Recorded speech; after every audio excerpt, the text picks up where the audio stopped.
ንብላ ወንስተ የሰመን መውት።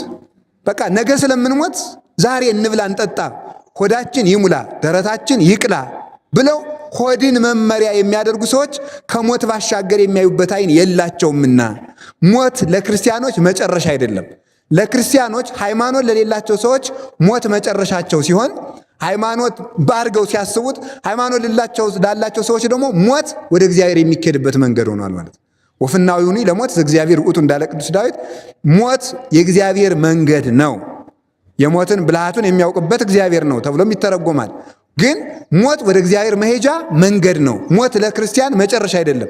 ስለዚህ ሁልጊዜ ከሞት ባሻገር ላለው ብዙ ሕይወት ከሞት ወዲህ ላለው ጥቂት ሕይወት እየቀነስን ከሞት ባሻገር ላለው ብዙ ሕይወት ስንኖር ክርስትና እውነትም ትክክለኛ መንፈሳዊ ንግድ መሆኑ በዚህ ይተረጎማል። በዚህ ዓለም ትልቁ ሆዳም እንስሳ ምንድን ነው? ትል ነው። በጣም ነው የሚደንቀው ማለት ነው። ከጅብ ይልቅ በጣም ትልቁ ሆዳም ትል ነው። ለምን ብትሉኝ አሁን ጅብም አንድ አህያ ከበላ እዚያ በኋላ ብዙም አያስቸግርም። ትል ግን በጣም የሚደንቀኝ ነው። መጠኗ በጣም ትንሽ ነው። 24 ሰዓት ነው። ሳምንት ሲበላ የሰው ቁስል አይጠግብም።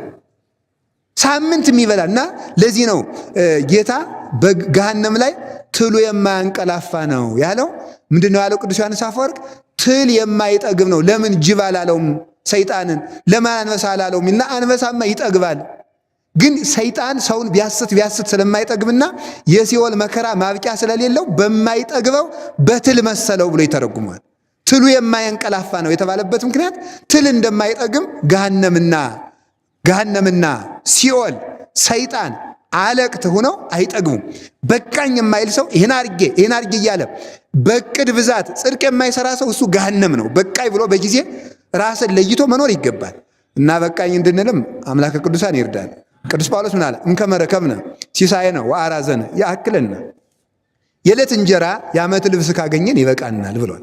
ሰው ሲበላም ርቦት መብላት አለበት፣ መጾም አለባቸው። ቅዱስ ዮሐንስ አፈወርቅ ይላል ምግብ አልጣፍጠኝ ብሎ ትለኝ ይሆናል፣ ምግብ የማይጣፍጥ ሳይርብ እየበላ ሆኖ ይላል። ስለዚህ ምግቡ ስለማይጣፍጥ ሳይሆን ሳይርብ እየበላ ስለሆነ ረሃብም ማወቅ ይጠበቅብናልና የትንሣኤ ላስነሳቸው ሰዎች ጌታችን ኢየሱስ ክርስቶስ ምግብ ነው የሚያዝዘው። እግዚአብሔር እህል አይንሳን፣ ለሀገራችንም እህል ይስጥልን።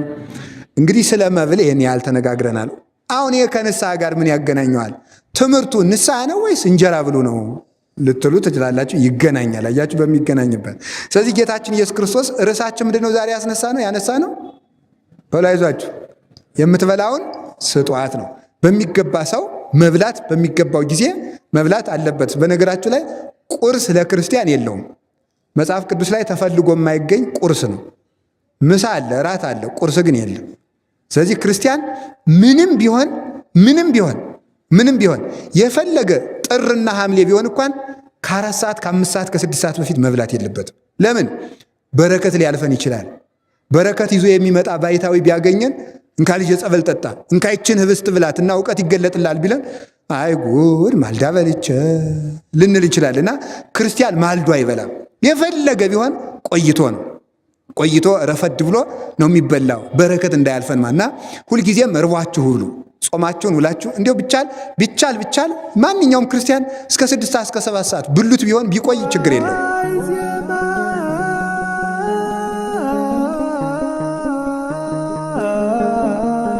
በስመ አብ ወወልድ ወመንፈስ ቅዱስ አህዱ አምላክ። በስመ አብ ወወልድ ወመንፈስ ቅዱስ አህዱ አምላክ። በስመ አብ ወወልድ ወመንፈስ ቅዱስ አህዱ አምላክ።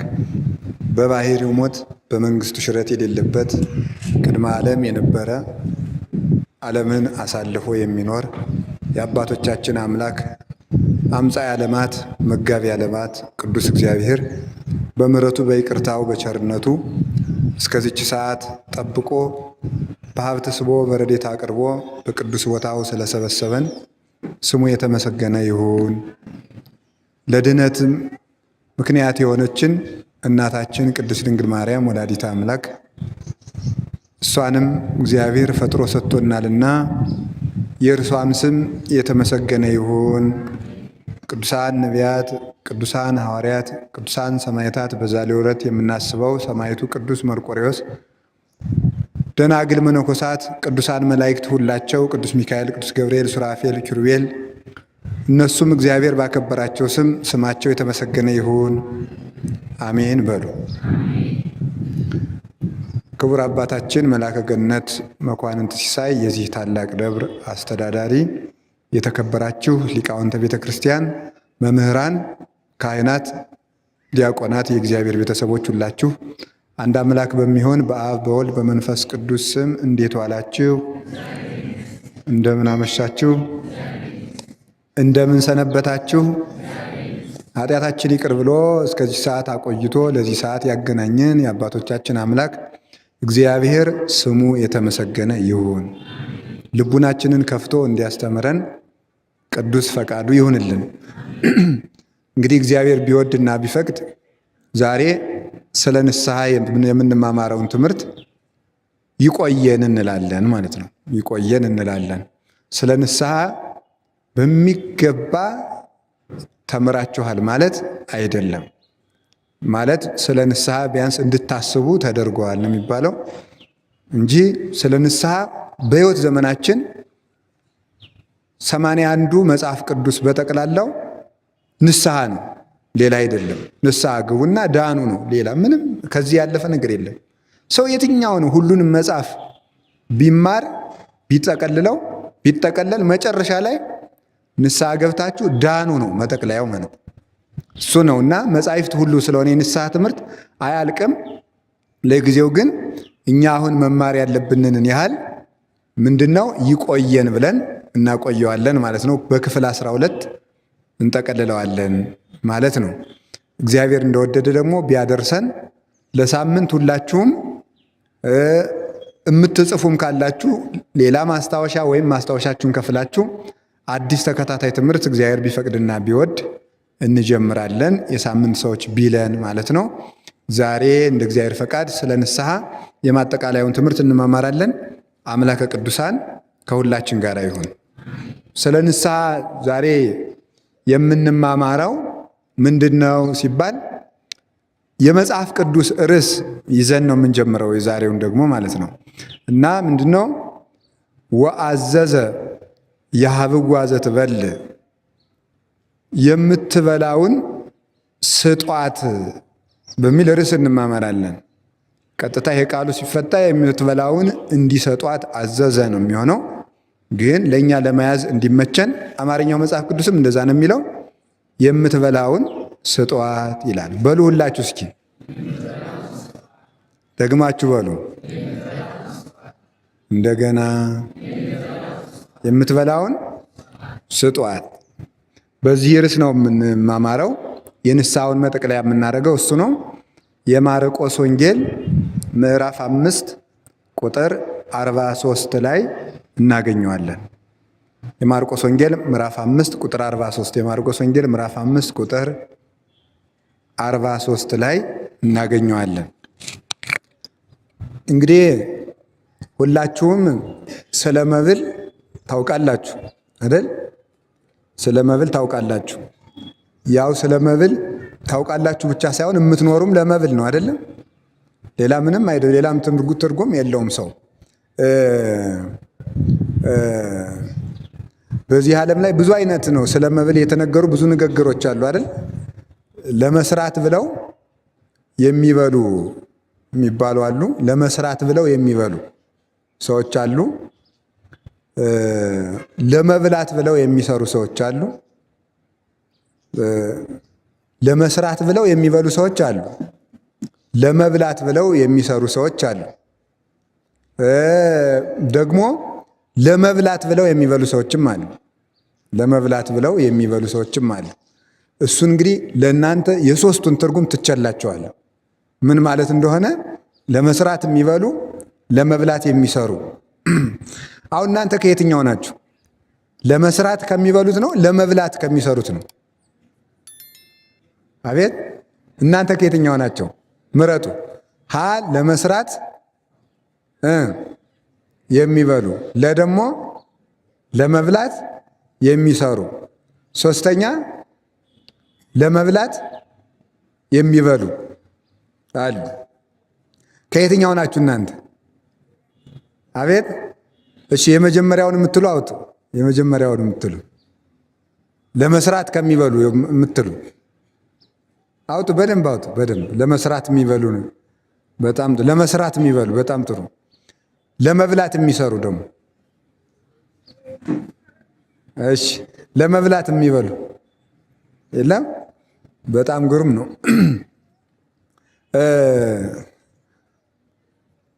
በጣም ነው የሚገርመው። ቴሌቪዥን አይታችሁ ታውቃላችሁ አይደል? እኔም ከተማ ስሄድ በእንግድነት አያለው እና ቁጭ ካልኩ ያው ስለሚጠቅም አያለውና የሆነ ጊዜ የምግብ አዘገጃጀት የሚያስተምሩ ሰዎችን አይቼ ነበር በቴሌቪዥን እና ምግቡን አዘጋጅተው ሲጨርሱ ምን ያደርጋሉ? አቤት ይበላሉ። ምን ይቀምሳሉ? ነው በደንብ ነው የሚበሉት። አይቻውቃለሁ በእውነት ማለት ነው። እና አንድ ቀን አይቻቸው እስካሁን አጎራረሳቸው አይረሳኝም። አንድ ቀን ያየሁትና አንድ ጊዜ ጠቅለው ያሽሩበታል። እና እነዚህ ሰዎች በጣም ገረመኝና እኔ ይበላሉ። የሚበሉት ደግሞ ለምንድን ነው? አቤት ለመብላት ነው። የሚበሉት ለመብላት ነው ማለት ገብቷቸዋል። እንጀራ እየበሉ እንጀራ ያበስላሉ ማለት ነው። ይኸውላችሁ ይበላሉ። በልተው እያሳዩ ደግሞ ወሩን ለሚበሉት ደግሞ የሚከፈላቸው ደግሞ ምን ማድረግ ነው? እሱን በማብላት ነው። እየበሉ ለመብል ይኖራሉ ማለት ነው። ስለዚህ ሰው ደግሞ ያን እየተመለከተ እነሱ ደግሞ ያን እየበሉ እንጀራቸውን ያበስላሉ ማለት ነው። ሌላኛው ለመብላት ለመስራት የሚበሉ የሚባሉት እናንተ አይደላችሁም፣ ውሸታችሁን ነው። ለመስራት የሚበሉ የሚባሉት መነኮሳት ናቸው። ለመስራት የሚበሉ የሚባሉት መነኮሳት ናቸው። በተለይ የገዳም አርድእት ማለት ናቸው። ገዳም የሚበላው ለመስራት ነው። ዓለም ደግሞ የሚበላው ለምንድን ነው? የሚሰራው ደግሞ ለምንድን ነው? ለመብላት ነው። ለመብላት ነው የሚሰራው እንጂ ለመስራት ነው የሚበላ። ውሸታቸውን ነው እውነት ማለት። አሁን አጠቃላይ ደመወዝ ቢባል ትምህርት ምን ተደመረ በቃ አንደኛ ዲግሪ፣ ሁለተኛ ዲግሪ፣ ሶስተኛ ዲግሪ፣ ፒኤችዲ፣ ፕሮፌሰር ወዘተርገ ሲደመር ሲቀነስ ውጤቱ ምንድን ነው? ሆድ ነው። ሌላ የለውም ማለት ነው። ምንም ማለት ተማረ በልቶ መሞት። በቃ በተለይ ሃይማኖት የሌለው ሰው በጣም ነው የሚያስደንቀኝ እኔ ማለት ነው። አሁን ፈረንጆቹ ሌላ ሀገር በሚሄዱበት ጊዜ አስቀድመው እሁድ ኢትዮጵያ የሚገባ ከሆነ ማክሰኞ የሚበላውን ቁርስና ምሳ አዞ ነው የሚመጣው ወደ ኢትዮጵያ ሲመጣ ማለት ነው። ምን መብላት እንዳለበት እና ፈረንጆች ሁልጊዜ ጾምን የጠሉበት ምክንያት ሃይማኖት ስለሌላቸው የኑሮ ዋጋ ምግብ ሆኗል። የኑሮ ዋጋ ምግብ፣ ልብስ። አሁን ታውቃላችሁ በየጊዜው ሰው በልብስ የማይረካበት ምክንያት ምን እንደሆነ ታውቃላችሁ? ሰው በልብስ የማይረካበት ምክንያት መኖር ማለት መብላትና መልበስ ነው ብሎ ስለሚያስብ ነው። መኖር ማለት መብላትና መልበስ። ሃይማኖት ያለው ሰው ግን በአንድ ልብስ በሁለት ልብስ ይረካል፣ ህሊናው ያርፍለታል። አሁን አያችሁ የሰው ልብስ ምን ያህል ጊዜ እንደተቀየረ ታውቃላችሁ? አሁን የሴቶች ልብስ ምን ያህል ጊዜ እንደተቀየረ። የሆነ ጊዜ ጥልፍ ቀሚስ ነበር፣ ከዛ ደግሞ ወጥ ቀሚስ መጣ። ወጥ ቀሚስ ሆኖ ሌላ ይሄ አሁን ከሚሰፋው የሚሰፋ ከላይ እስከታች። ከዛ ደግሞ ጉርድ ቀሚስ የሚባል መጣ። ከዛ ደግሞ ሱሪ የሚባል መጣ። ከዛ ደግሞ ሴቶችም በቃ ያው ከገበሬ ቁምጣ የማይሻል ቀሚስ ደግሞ አበጁ ማለት ነው። እንደዚያ ደግሞ እስከው እንደዚህ ያለበት ምክንያት ምንድን ነው? ሃይማኖት የሌለው ሰው የማረፊያ መጨረሻ የሚመስለው ልብስና ምንድን ነው? ሆድ ነው። ልብስና ሆድ ነው። ሃይማኖት ላለው ሰው ግን እሱ መጨረሻ አይደለም። ለምንድን ነው መሰላችሁ እንደዚህ ብሎ የሚያስብበት ምክንያት? እንደዚህ ብሎ የሚያስብበት ምክንያት ሃይማኖት ከሌለ ትንሣኤ የለም እና ሰዎች ምንድን ነው ልብስ በጣም በመለዋወጥና ምግብ በመለዋወጥ የሚደሰቱበት ምክንያት ሞትን መጨረሻ አድርገው ስለሚያስቡት ነው። ሞትን መጨረሻ አድርገው ስለሚያስቡት ከሞት በኋላ ህይወት ስለሌለ እንብላ የዛሬውን የሰማዩን ማን አየ? እንደው መጽሐፍ ይሌለ እንዴ ንብላ ወንስተ የሰመን መውት። በቃ ነገ ስለምንሞት ዛሬ እንብላ እንጠጣ፣ ሆዳችን ይሙላ ደረታችን ይቅላ ብለው ሆድን መመሪያ የሚያደርጉ ሰዎች ከሞት ባሻገር የሚያዩበት አይን የላቸውምና ሞት ለክርስቲያኖች መጨረሻ አይደለም። ለክርስቲያኖች ሃይማኖት ለሌላቸው ሰዎች ሞት መጨረሻቸው ሲሆን ሃይማኖት ባርገው ሲያስቡት ሃይማኖት ላላቸው ሰዎች ደግሞ ሞት ወደ እግዚአብሔር የሚኬድበት መንገድ ሆኗል ማለት ነው። ወፍናዊውኒ ለሞት እግዚአብሔር ውእቱ እንዳለ ቅዱስ ዳዊት ሞት የእግዚአብሔር መንገድ ነው። የሞትን ብልሃቱን የሚያውቅበት እግዚአብሔር ነው ተብሎም ይተረጎማል። ግን ሞት ወደ እግዚአብሔር መሄጃ መንገድ ነው። ሞት ለክርስቲያን መጨረሻ አይደለም። ስለዚህ ሁልጊዜ ከሞት ባሻገር ላለው ብዙ ሕይወት፣ ከሞት ወዲህ ላለው ጥቂት ሕይወት እየቀነስን ከሞት ባሻገር ላለው ብዙ ሕይወት ስንኖር ክርስትና እውነትም ትክክለኛ መንፈሳዊ ንግድ መሆኑ በዚህ ይተረጎማል ማለት ነው። እና ይሄኑ እንግዲህ ተመልከቱ። ክርስቲያን ማለት በአጭር ቃል የክርስቲያን አኗኗሩ ግን ለመስራት የሚበላ ነው። እስኪ ለመስራት የሚበላ በሉ። ምን አላችሁኝ? ለመስራት የሚበላ። ለመስራት የሚበላ ማለት ተመልከቱ፣ ይበላል። የሚበላው ደግሞ ለምንድን ማለት ነው? ለመስራት ነው። ለመስራት ምን ለመስራት? አሁን እስከ ዛሬ ሰው ይበላልና በልቶ መስራት አለበት። እንዲያውም ምን ይላሉ እናቶቻችን ልጆቻቸው ገጠር እስከ ረፋድ እስከ 3 ሰዓት እስከ 4 ሰዓት እንቅልፍ ከተኛ እነሱ ቤተክርስቲያን ደርሰው ሲመጡ ልጃቸው ተኝቶ ከቆየ የንጉስ እንጀራ ተኝተህ ትበላለህ እንዴ ይላሉ። የንጉስ እንጀራ ተኝተህ ትበላለህ ወይ? ምክንያቱም የምትበላው ለመስራት ነው። ሰው በሕይወቱ ብዙ አደራ ስላለበት ማለት ነው። ስለዚህ ሰው ወጥቶ ወርዶ ነው የሚበላው። ያንን የሚበላበት ምክንያት ደግሞ የሚገባውን ማከናወን እንዲችል ነው። ምን እንዲሰራ? የሰማይ ቤቱን። ሰው የምድር እንጀራ ሙሴ የፈርዖንን እንጀራ እየበላ የከነዓን ቤቱን እንዳሰላና እንደሰራ ሰው ፈርዖን የተባለ ሰይጣን ነው እንደምታውቁት። ግብፅ የተባለ የዓለም ነው። ሙሴ በፈርዖን እንጀራ የአባቶችን ርስት በፈርዖን እንጀራ አድጎ ነው የአባቶችን ርስት ለሕዝቡ ያወረሰ። ምን ማለት ነው? ዲያብሎስ በነገሰበት በዚህ ዓለም እንጀራ እየበላ ሰው የሰማይ ቤቱን መስራት አለበት። ተመልከቱ፣ ዲያብሎስ በሚመለክበት በገንዘብ በሚገዛበት ዓለም ሰው የሰማይ የአባቱን የእግዚአብሔርን ርስት ይዋጃል ማለት ነው። የምድር እንጀራ በልቶ የሰማይ ቤት የሚሰራበት ጉልበት ነው። ስለዚህ መስራት መብላት ለመስራት ነው፣ መስራትም ለመብላት ነው። ማለት ነው መብላት ለመስራት ነው። የሰማይ ቤትን ለመስራት መስራት ለመብላት ነው። በዚህች ዓለም ሰው የሚገባውን ስራ ካከናወነ በሰማይ ደግሞ የመላእክትን የሕይወት እንጀራ መመገብ ይችላል። ስለዚህ ተመልከቱ፣ ሰው በልቶ መስራት አለበት። ሰርቶ ደግሞ መብላት አለበት። ስለዚህ ምን አለ ጌታ? ወጥተህ ወርደህ ጥረህ ግረህ ብላ። በጣም የሚያስደንቁ ነገሮችን እነግራችኋለሁ። ጌታችን መድኃኒታችን ኢየሱስ ክርስቶስ ከሞት ያስነሳቸው ሰዎች አሉ። አሁን ያየናቸው ከሞት ያስነሳቸው አሁን በታሪክ የምናመጣቸው ሰዎች አሉ። እነሱን ካስነሳ በኋላ ቀጥታ ምን እንደሆነ ያለ የሚበላ ስጧቸው ነበር የሚል ጌታችን መድኃኒታችን ኢየሱስ ክርስቶስ ከሞት ተለይቶ ከተነሳ በኋላ ምንድን ነው ያደረገው? ከሐዋርያት ጋር አብሯቸው አሳ ነው የበላው። አሳ በላ እና መብል የትንሣኤ ማረጋገጫ ነው ማለት ነው። ጌታ እንዲያውም ከዚያ የተነሳ ከአንደኛው ክፍለ ዘመን ጀምሮ ብዙ አባቶቻችን እኔ ሙቼ ተነስቻለሁ ካለ ማስረጃ የሚያደርጉት መጀመሪያ መሞቱን ያረጋግጣሉ። ሙቶ በጉድጓድ ተቀብሯል ወይ ብለው ሰው ይጠይቃሉ። ሁለተኛ ደግሞ ምን ያደርጋሉ? ሙቶ ከተቀበረ በኋላ ስንት ቀን ሆኖታል ብለው ያረጋግጣሉ። ከዚያ መጨረሻ ላይ የሚያረጋግጡት ምንድነው? ብላ ነው። ከበላ የሰው በእርግጥ ተነስቷል። የተነሳው በእርግጥ ሰው ነው ማለት ነው። በእርግጥ ሰው ነው። ለምን? ሰይጣን የሞቱ ሰዎችን መስሎ ከሞት ተነስቻለሁ ብሎ ለሐሰት ትምህርት ስለሚቆም ሰይጣን ደግሞ አይበላም። ማወቅ የሚገባችሁ ሰይጣን አይበላም፣ አይጨበጥም፣ አይዳሰስም። ለምታት አጥንት፣ ጅማት፣ እጅ፣ እግር የለውም። ጥርስ፣ አፍ የለውም። መስሎ ይታያል እንጂ በተግባር መፈጸም አይቻለውም። ልክ እንደ ጥላ ነው። ስለዚህ ተመልከቱ፣ ምታት ከሆነ ሊበላ ስለማይችል በማብላት መነሳቱን ያረጋግጡ ነበረ። ጌታችን መድኃኒታችን ኢየሱስ ክርስቶስ እስከ ትንሣኤ ድረስ የበላው ልክ እንደ ሰውነቱ እንደኛ የሚራብ የሚጠማ ሥጋ ስለለበሰ ነው። ከትንሣኤ በኋላ ግን እንጀራ ጌታችን ኢየሱስ ክርስቶስ የተመገበበት ምክንያት ለምንድን ነው ሲባል ትንሣኤውን ለማስረገጥ ነው እንጂ ከትንሣኤ በኋላ የክርስቶስ ሥጋ አይራብም፣ የክርስቶስ ሥጋ አይጠማም። ልክ እኛ እንኳንስ የክርስቶስ እኛም ከሞት ተለይተን ከተነሳም በኋላ ጌታችን ኢየሱስ ክርስቶስ ሲመጣ ከትንሣኤ በኋላ የእኛ ሥጋ አይራብም፣ አይጠማም።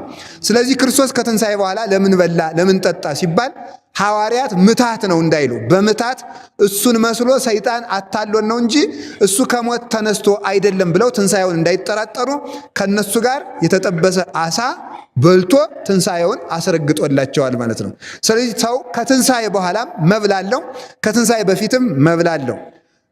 የሚበላው ምንድነው ካላችሁኝ፣ ከትንሣኤ በኋላ የሕይወት እንጀራ ክርስቶስን ምግብ አድርጎ ምስጋናን እየተመገበ ይኖራል ማለት ነው። መብል በዚች ምድር ሲሰራልን አስቀድሞ የምንበላው ምንድን ነበረ? የገነት ሕይወትን የገነት ምግቦችን እንበላ ነበረ። የገነት ምግብን ከበላን በኋላ ኃጢአት ባንሰራ ኑሮ መንግሥተ ሰማያት ውስጥ ስንገባ የገነት ፍሬዎችን አንበላም። ምንድን ነበር የምንበላው? አዳም 1000 ዓመት ሲሞላው መንግሥተ ሰማያት ይገባል። መንግሥተ ሰማያት ከገባ በኋላ ሌላ ምግብ አይበላም። ዕፀ ሕይወት 1000 ዓመት ዕድሜ ሲሞላው ዕፀ ሕይወት የሚባል በገነት ካሉት እጽዋት የመጨረሻውን ምግብ ይበላና እሱን ከበላ በኋላ በመንግሥተ ሰማያት ሳይራብ ለዘላለም ይኖራል። ዕፀ ሕይወት በገነት መካከል ያለው ዕፀ ሕይወት የሚባለው እንጨት አዳም እንዳይራብ ለዘላለም ረሃብን የሚያጠፋለት ነበረ። በኋላ አዳም በበደለ ጊዜ ከገነት እንዲወጣ ተደረገ። ከገነት የወጣበት ምክንያት ምን መሰላችሁ? አዳም የዘላለም ኃጢአት ስለሰራ የዘላለም ሕይወት አይገባውም። የዘላለም ሕይወት የሚያገኘው ደግሞ በዕፀ ሕይወት ነበረ። ዕፀ ሕይወትን ከበላ ደግሞ አይሞትም። ስለዚህ የኃጢአቱን ዋጋ ሰው የዘራውን ስለሚያጭድ ኃጢአትን ዘርቶ ሕይወትን ማጨድ ስለማይቻል ኃጢአትን ዘርቶ ሞትን ነው ማጨድ የሚቻለው። ለምን? የኃጢአት ደመወዙ ሞት ስለሆነ። ስለዚህ አዳም ኃጢአትን ዘርቶ ሕይወትን ማጨድ ስለማይችል ከዕፀ ሕይወት እንዳይበላ ከመይባ አዳም ተመልከቱ ውስተ ገነት ታቢሎ ውስተ ገነት አዳም ተደፋፍሮ ወደ ገነት እንዳይገባ ተመልከቱ።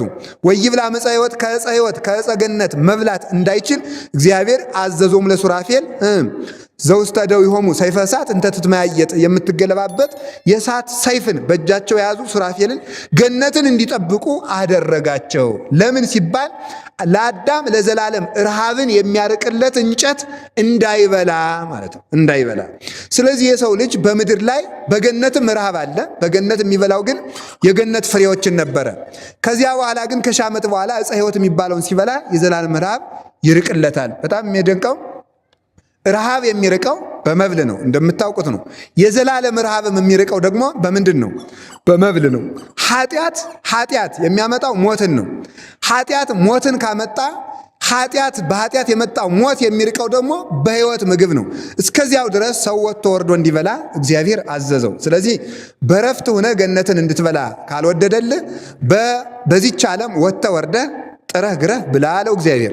ምን አለው? ብላ በሀፈ ገጽከ ወጥተ ወርደ ጥረህ ግረህ ብላ። ወጥተ ወርደ በሉ እስቲ። ጥረህ ግረህ ወዝህን አፍሰ ብላ ይላል። ምን አድርገ በሉ? አይዟችሁ ወጥተህ ወርደ በሉ። እሺ ጥረህ ግረህ፣ እሺ ወዝህን አፍሰ ምን በል ብላ ብሎ እግዚአብሔር አዳምን አዘዘው። ከገነት ያሉትን እጽዋት በመብላት ፈንታ ወጥቶ አዳም እንዲወጣ እንዲወርድ አደረገ። ያ ማለት እንቅፋት መጥቶ እሾህ ወግቶ ተራራ ወጥተ ቁልቁለት ወርደ ዝናብ ታግሰ ፀሐይ ሐሩር የሌሊት ቁር የቀን ሐሩር ታግሰ ከአራዊት ጋር ተናጥቀ ዝንጀሮ ጠብቀ ብላ ብሎ በሰው ልጅ ተፈረደበት። ከዚያ የተነሳ ሰው ሰርቶ እንዲበላ ከእግዚአብሔር የተሰጠ ትእዛዝ ነው። ልክ እንዳትስረቅ፣ ልክ እንዳትግደል፣ ልክ እንዳታመንዝር፣ እንደዚህ ሁሉ የሰው ልጅ ለመጽደቅ ከሚጠብቃቸው ሕግጋት አንዱ ሰርተ ብላ ነው። እስኪ ሰርተ ብላ በሉ። ምን አላችሁኝ? ስለዚህ አለመስራት ድሃ ያደርጋል ብቻ ሳይሆን ያስኮንናል ማለት ነው። መስራት ደግሞ ምን ያደርጋል? ያጸድቃል። ልክ የእግዚአብሔር ትእዛዝ ስለሆነ። ለዚህ ነው ቅዱስ ጳውሎስም ተሰሎንቄ መልእክቱ ላይ ሲናገር ዘኢይፈቅድ ይትቀነይ ኢይሴሰይ ይላል። ሊሰራ የማይወድ አይብላ ይላል። ሊሰራ የማይወድ ሰው አይብላ። መስራት ካልፈለገ መብላት የለበትም። እስኪ አንድ ጊዜ በሉ፣ ሊሰራ የማይወድ በሉ። ምን አይበል? አይብላ። አንድ ጊዜ በሉ፣ ሊሰራ የማይወድ ምን አይበል? አንደኛ እንጨምረው።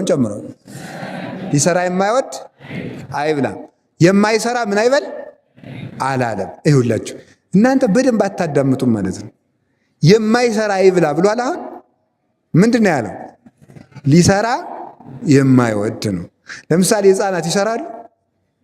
የማይሰራ ይብላ ቢሆን ኑሮ ሕፃናት ጦማቸውን ሊሞቱ ነበር ማለት አይሰሩም። ግን ምንድነው ያለ? መስራት እየቻለ ሊሰራ የማይወድ ነው እንጂ ያለ የማይሰራ ካለ እጅጉ የተቆረጠ ሰው አይሰራም። ለነሱ አይብሉ። ስለዚህ አንተ አልሰራም አትበላም ብለን እንዲሁ እግዚአብሔር እኮ ምን አይነት ረቂቅና ደግሞ የቅዱስ ጳውሎስ ጥበቡና ርቀቱ አይደንቃችሁም? አሮጊቶችን ሁሉ እዚህ ተኝተህ እየዋልክ አትበላም እንዳንል፣ ሽማግሌዎችን አናበላም ተኝተህ እየዋልክ እኔ እዚህ ወዜን አፍስሼ ተንጠፍጥፌ ነግጄ ፀሐይ መቶኝ ብርድ መቶኝ እመጣለሁ ተኝተሽ ትበያለሽ አንተ ግንድ እያለ ሰው የታመመውን እንዳይሰድብ ሊሰራ መስራት እየቻለ የማይሰራ ሰው አይብላ ነው እንጂ ያለ የማይሰራ ይብላ ግን አላለም። የማይሰራውማ እየሰራ ነው። በነገራችሁ ላይ መስራት የማይችል ሰው እንደሚሰራ ታውቃላችሁ? መስራት የማይችል ሰው ይሰራል አይሰራም? ምን ይሰራል? አቤት ጸሎት ያደርጋል። አይሰራም? ይሰራል። እንዲያው ምንድነው ያለው? አይዳው ድኩማት ያንጻ እሎንተ አብያተ ምንድነው ያለ ጌታ? ተመልከቱ እንዲህ ነው ያለ አለ። ተመልከቱ ግበሩ አይርክተ እምነዋያ መጻ በአመፀኛው ገንዘባችሁ ወዳጅ አብጁበት ዋጁበት አለ። ለምን? እናንተ በሚፈርስ ገንዘባችሁ በሚፈርስ ቤታችሁ ብትቀበሏቸው በሰማይ የብርሃን ቤታቸው እንዲቀበሏችሁ በአመፀኛው ገንዘባችሁ ወዳጅ አብጁበት አለ። በአመፀኛው ገንዘባችሁ ወዳጅ አብጁበት። ተመልከቱ ገንዘብን ለምን አመፀኛ አለው ቢሉ ያሳምጻልና ይላሉ አባቶቻችን። ያስመይናል ያስመካልና አለ። ገንዘብን በምን መስሎታል ጌታ? በቀበሮ። ቀበሮ ተመያኒ ነው ማለት ሸንጋይ ነው ይላሉ። ሸንጋይ ነው ማለት ቀበሮ አውቆ የተኛ መስሎ ዝርግት ብሎ ይተኛል ይላል ተርጓሚያችን። ተዘርግቶ ይተኛና አረፋውን ባፉ ይደፍቃል። ኋላም ወይስ ሙቷል ብለው እነ ፍየል እነ በግ በዚያ ሲመጡ እዚያ በኋላ ለቀም እያደረገ ይፈጃቸዋል።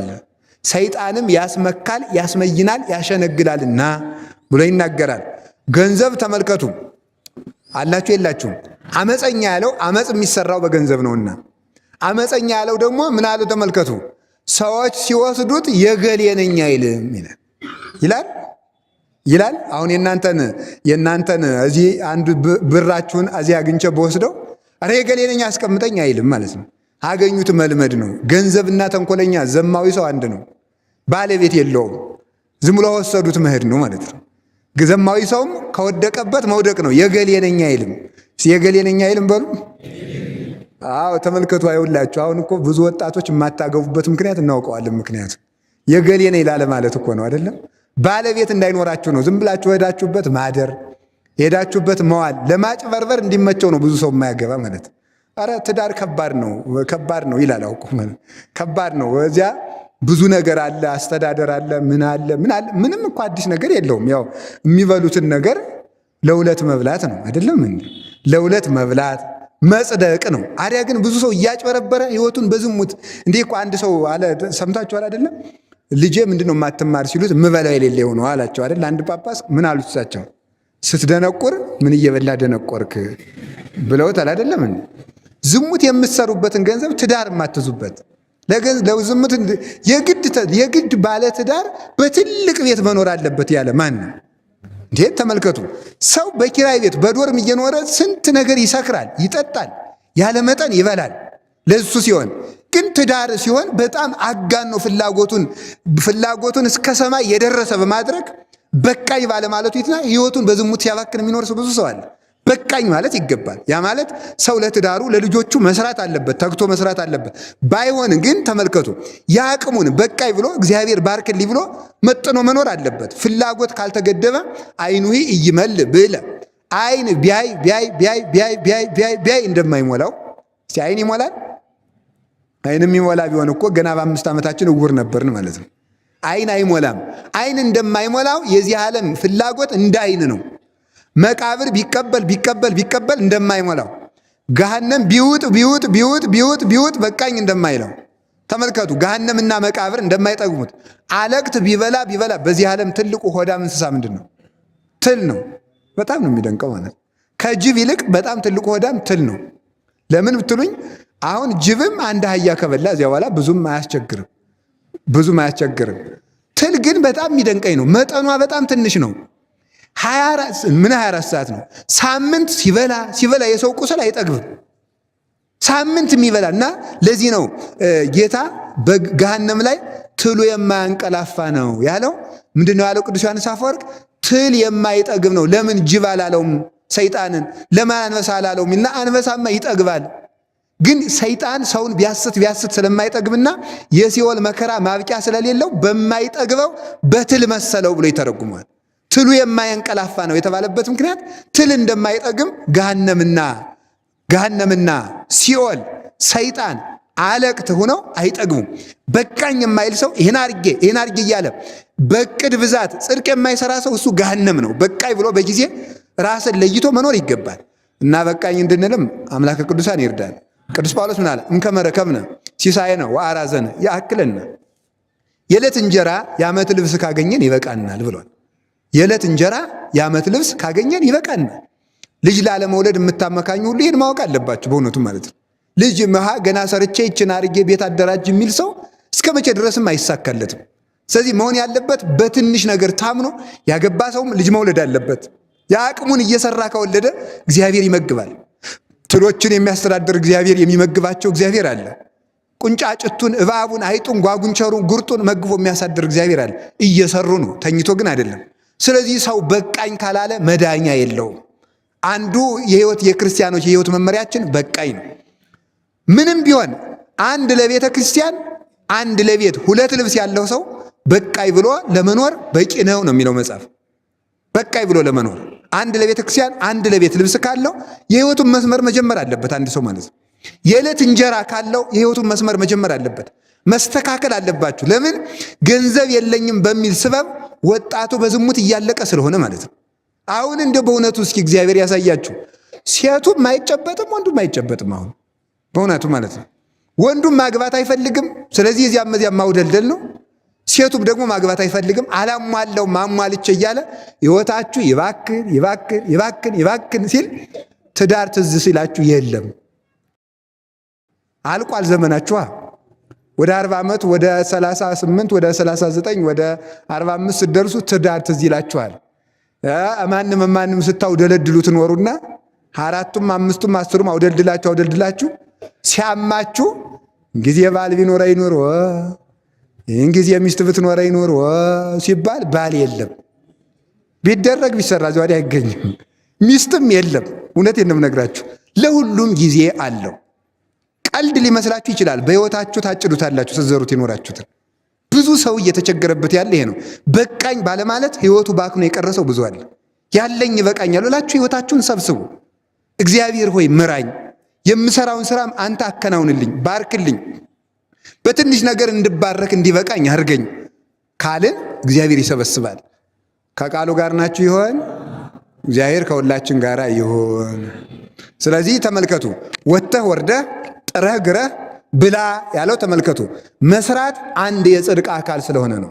አንድ የጽድቅ አካል ካልሆነ ግን እግዚአብሔር ያውቃል እያሉ ዝም ብሎ እግዚአብሔር ያውቃል። ቅዱስ ሚካኤልን ምንድን ነው ያለው? ቅዱስ ሚካኤል አንድ ሰውዬ ቅዱስ ሚካኤል ያውቃል፣ ቅዱስ ሚካኤል የዕለት እንጀራ ስጠኝ፣ ቅዱስ ሚካኤል የዕለት እንጀራ ስጠኝ፣ ቅዱስ ሚካኤል የዕለት እንጀራ ስጠኝ እያለ ዝም ብሎ ድርሳኑ ሁል ጊዜ ይደግማል። አንድ ቀን ቅዱስ ሚካኤል መጥቶ ምን አለው? ወይ አትክልት የለ፣ ወይ በግ የለ፣ ወይ ዶሮ የለ፣ ምኑን ነው የምባርክልህ አለው። ምን ጀምረህ? ወይ አትጽፍ፣ ወይ አትደጉስ፣ ወይ አትማር፣ ምኑን ልባርክልህ? ምን ጀምረህ ምኑን ተጎልተህ እያዋርክ ምኑን ይባረክልሃል? ያለህን ነገር ይዘህ ጀምር። አሁን አንዲት ዶሮ ቢሆን ገዝቶ ቢሆን ያችን መጀመር እኮ ይገባል የሰው ልጅ ማለት። ትንሽ ነገር ይዞ እግዚአብሔርን ባርክልኝ፣ የስርቆት ግን ሳይጨምሩ ማለት። የስርቆት ሳይጨምሩ እንደ ቁንጫ በሰው ደም ሳይኖሩ ቁጭ ብሎ አሁን እዚህ በእውነት ምን እንቅጭን አይደለም የምንናገረው። በተለይ እዚህ ከተማ ይበዛል ይባላል ስራ ፈት።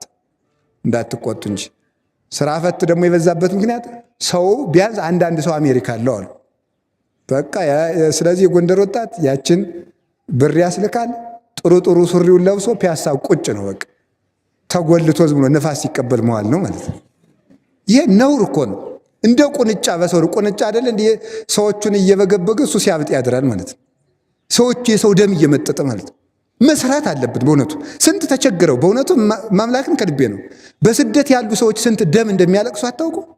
ደም አልቅሰው ተሰቃይተው እንዲህ ሰዎቹ አሉ እኮ በእውነቱ በየት የሃይማኖታቸውን ለውጠው በልቡናቸው ክርስቶስን እየወደዱ ለቤተሰብ አሳልፋለሁ ብለው በልብሳቸው ክደው ሂደው ለእናት ያሳልፋለሁ ብሎ በአረብ ሀገር እየተሰቃዩ ከፎቅ እየተወረወሩ ያንን እዚህ ቁጭ ብሎ ሱሪው እየቀየረ ሸሚዙን እየቀየረ እዚህ ተጎልቶ እንደ ቁንጫ የሚበላ ሰው አለ።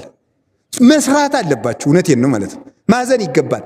እነዚህ ሰዎች ተገፍተው በአሕዛብ ተገፍተው ተሰቃይተው ምራቅ ተተፍቶባቸው ተቸግረው አይ እንግዲህ እጄ ሀገሬ ልረፍ ሲል እዚህ ያለው ሰው ገንዘቡን መጥምጦ ጨርሶታል። እንደ እባብ ማለት ነው። የት ይግቡ እነዚህ ልጆች? መጨረሻ ላይ አምላኬ ምን አድርጌህ ነው ብለው የሚክዱ ሁሉ አሉ፣ ክደው የሚቀሩ። ስለዚህ ሰውም እንደወጣ እንዳናስቀር፣ የሀገርም ሸክም እንዳንሆን፣ የቤተ ክርስቲያንም ሸክም እንዳንሆን፣ እግዚአብሔርም አላውቃችሁም እንዳይል። በነገራችሁ ላይ ምን ይላል? ሰርቶ የማይበላ ሰው የእግዚአብሔር ብድር አለበት። የምን ብድር? አቤት ምን ተበድሯል? አይን በሉ እስኪ፣ እጅ፣ ቀጥሉ። እሺ አቤት አፍንጫ በሉ እንጂ። አፍንጫም እኮ ብድር ነው። ዕጣን እንድታሸትበት ነው ያበደረ። አፍንጫም ብድር ነው። እስቲ በሉ ሌላስ? አቤት ጆሮ፣ ሌላስ? አፍ። እስቲ አሁን ሌላ አትስሩ። ወረት የለኝም። እናንተ እኮ ስራ የሚመስሏችሁ ሞባይል ቤት መክፈት፣ ቡቲክ መክፈት፣ ጫማ ቤት መክፈት ወይ ደግሞ ባጃጅ መግዛት ነው ስራ የሚመስላችሁ። በጆሮ እኮ ይሰራል። ማምላክን ከልቤ ነው። ምን ትበሉ ከሌላችሁ በቃ የምትሰሩበት ወረት ምናምን ከሌለ በጆሮአችሁ ስሩ። በጆሮ መስራት ማለት መማር።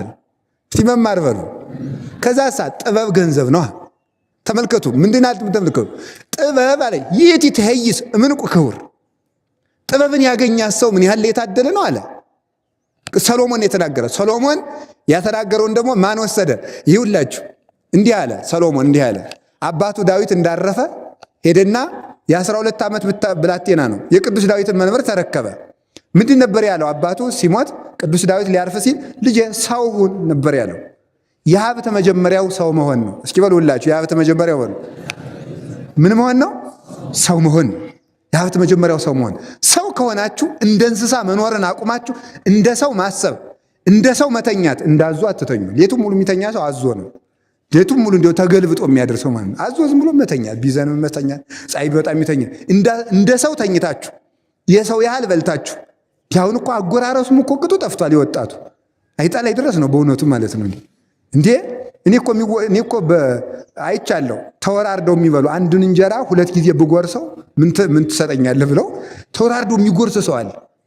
አይጣ ላይ ድረስ ነው። የመዳድ ጅብ ነው እያሳደግን ያለ ነው። ሰው ያሰኛል በእውነቱ። ረን ያዛኘን ከልቤ ነው። ሳልስቅም ስንት መከራ የሆነ ሰው አለ ማለት ነው። ጅብ እንደዚያ ማለት። ስለዚህ ተመልከቱ። እንደዚያም ሰው እንደ እንስሳ ተኝቶ እንደ እንስሳ በልቶ ሳይሆን እንደ ሰው ተኝቶ መጥኖ ሰው በቃ የእንቅልፍ ብዛት የተቦጫጨቀ ልብስ ያስለብሳል ይላል ሰሎሞን መጽሐፈ ምሳሌ ላይ። እስኪ የእንቅልፍ ብዛት በሉ ምን ያስለብሳል? የተቦጫጨቀ ልብስ ድሃ ያረጋል ማለት ነው።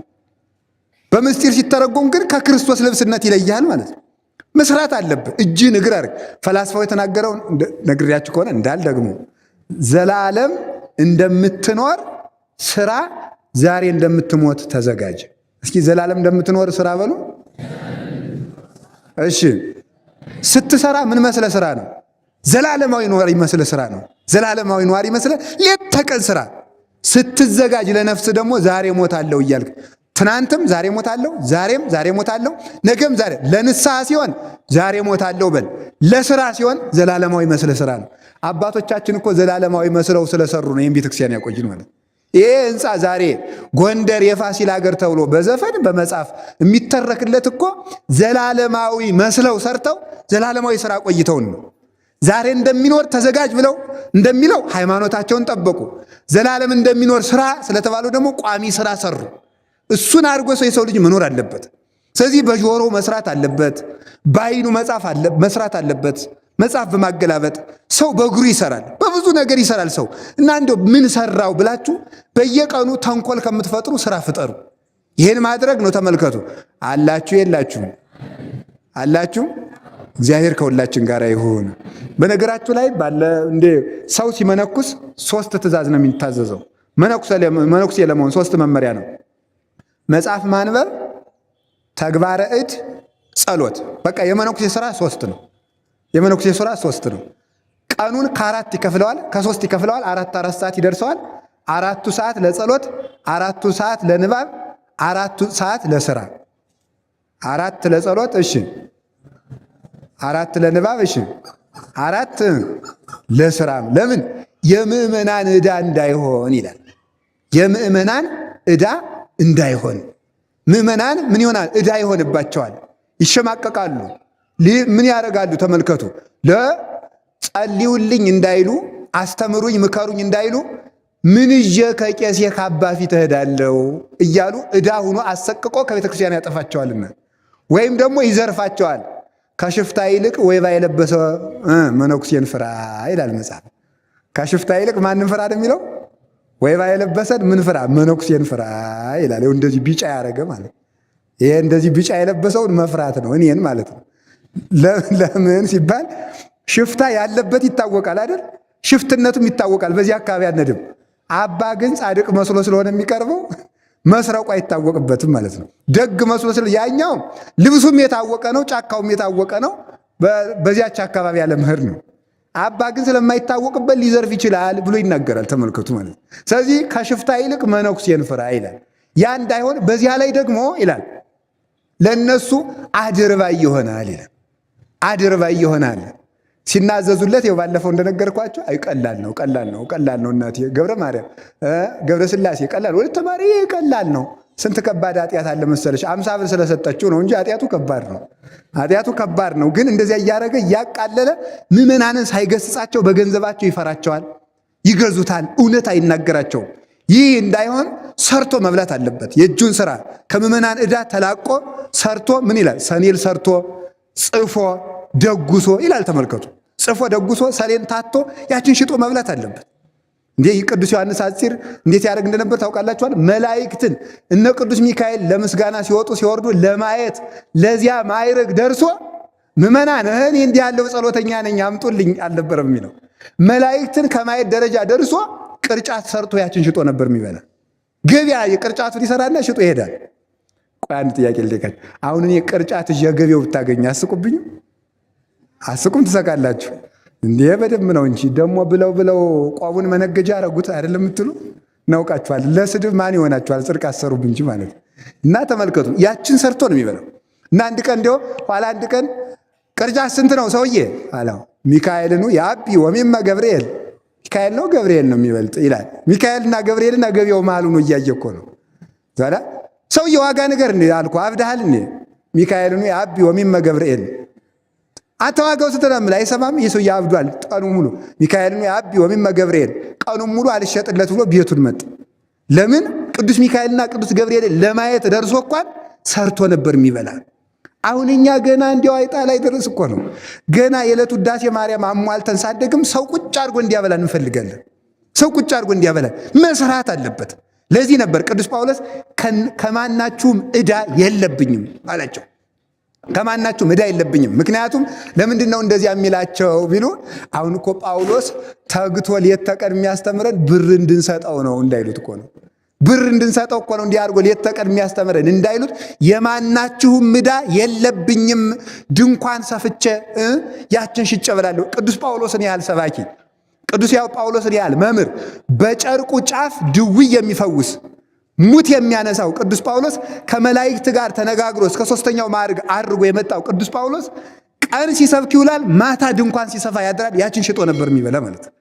እግዚአብሔር ተመልከቱ፣ ተግተው የሚሰሩ ሰዎች የእግዚአብሔር አምሳል ናቸው። እስቲ በሉ ተግተው የሚሰሩ ሰዎች በሉ የማን አምሳል ናቸው? እግዚአብሔር መቼ ነው የሚሰራው? እስኪ በሉ እግዚአብሔር መቼ ይሰራል? መልሱ። አቤት ሰኞ ለማክሰኞ አምሮ አረቧ በሉ ኧረ በሉ ልትክዱ ነው እንዴ? እግዚአብሔር መቼ ይሰራል?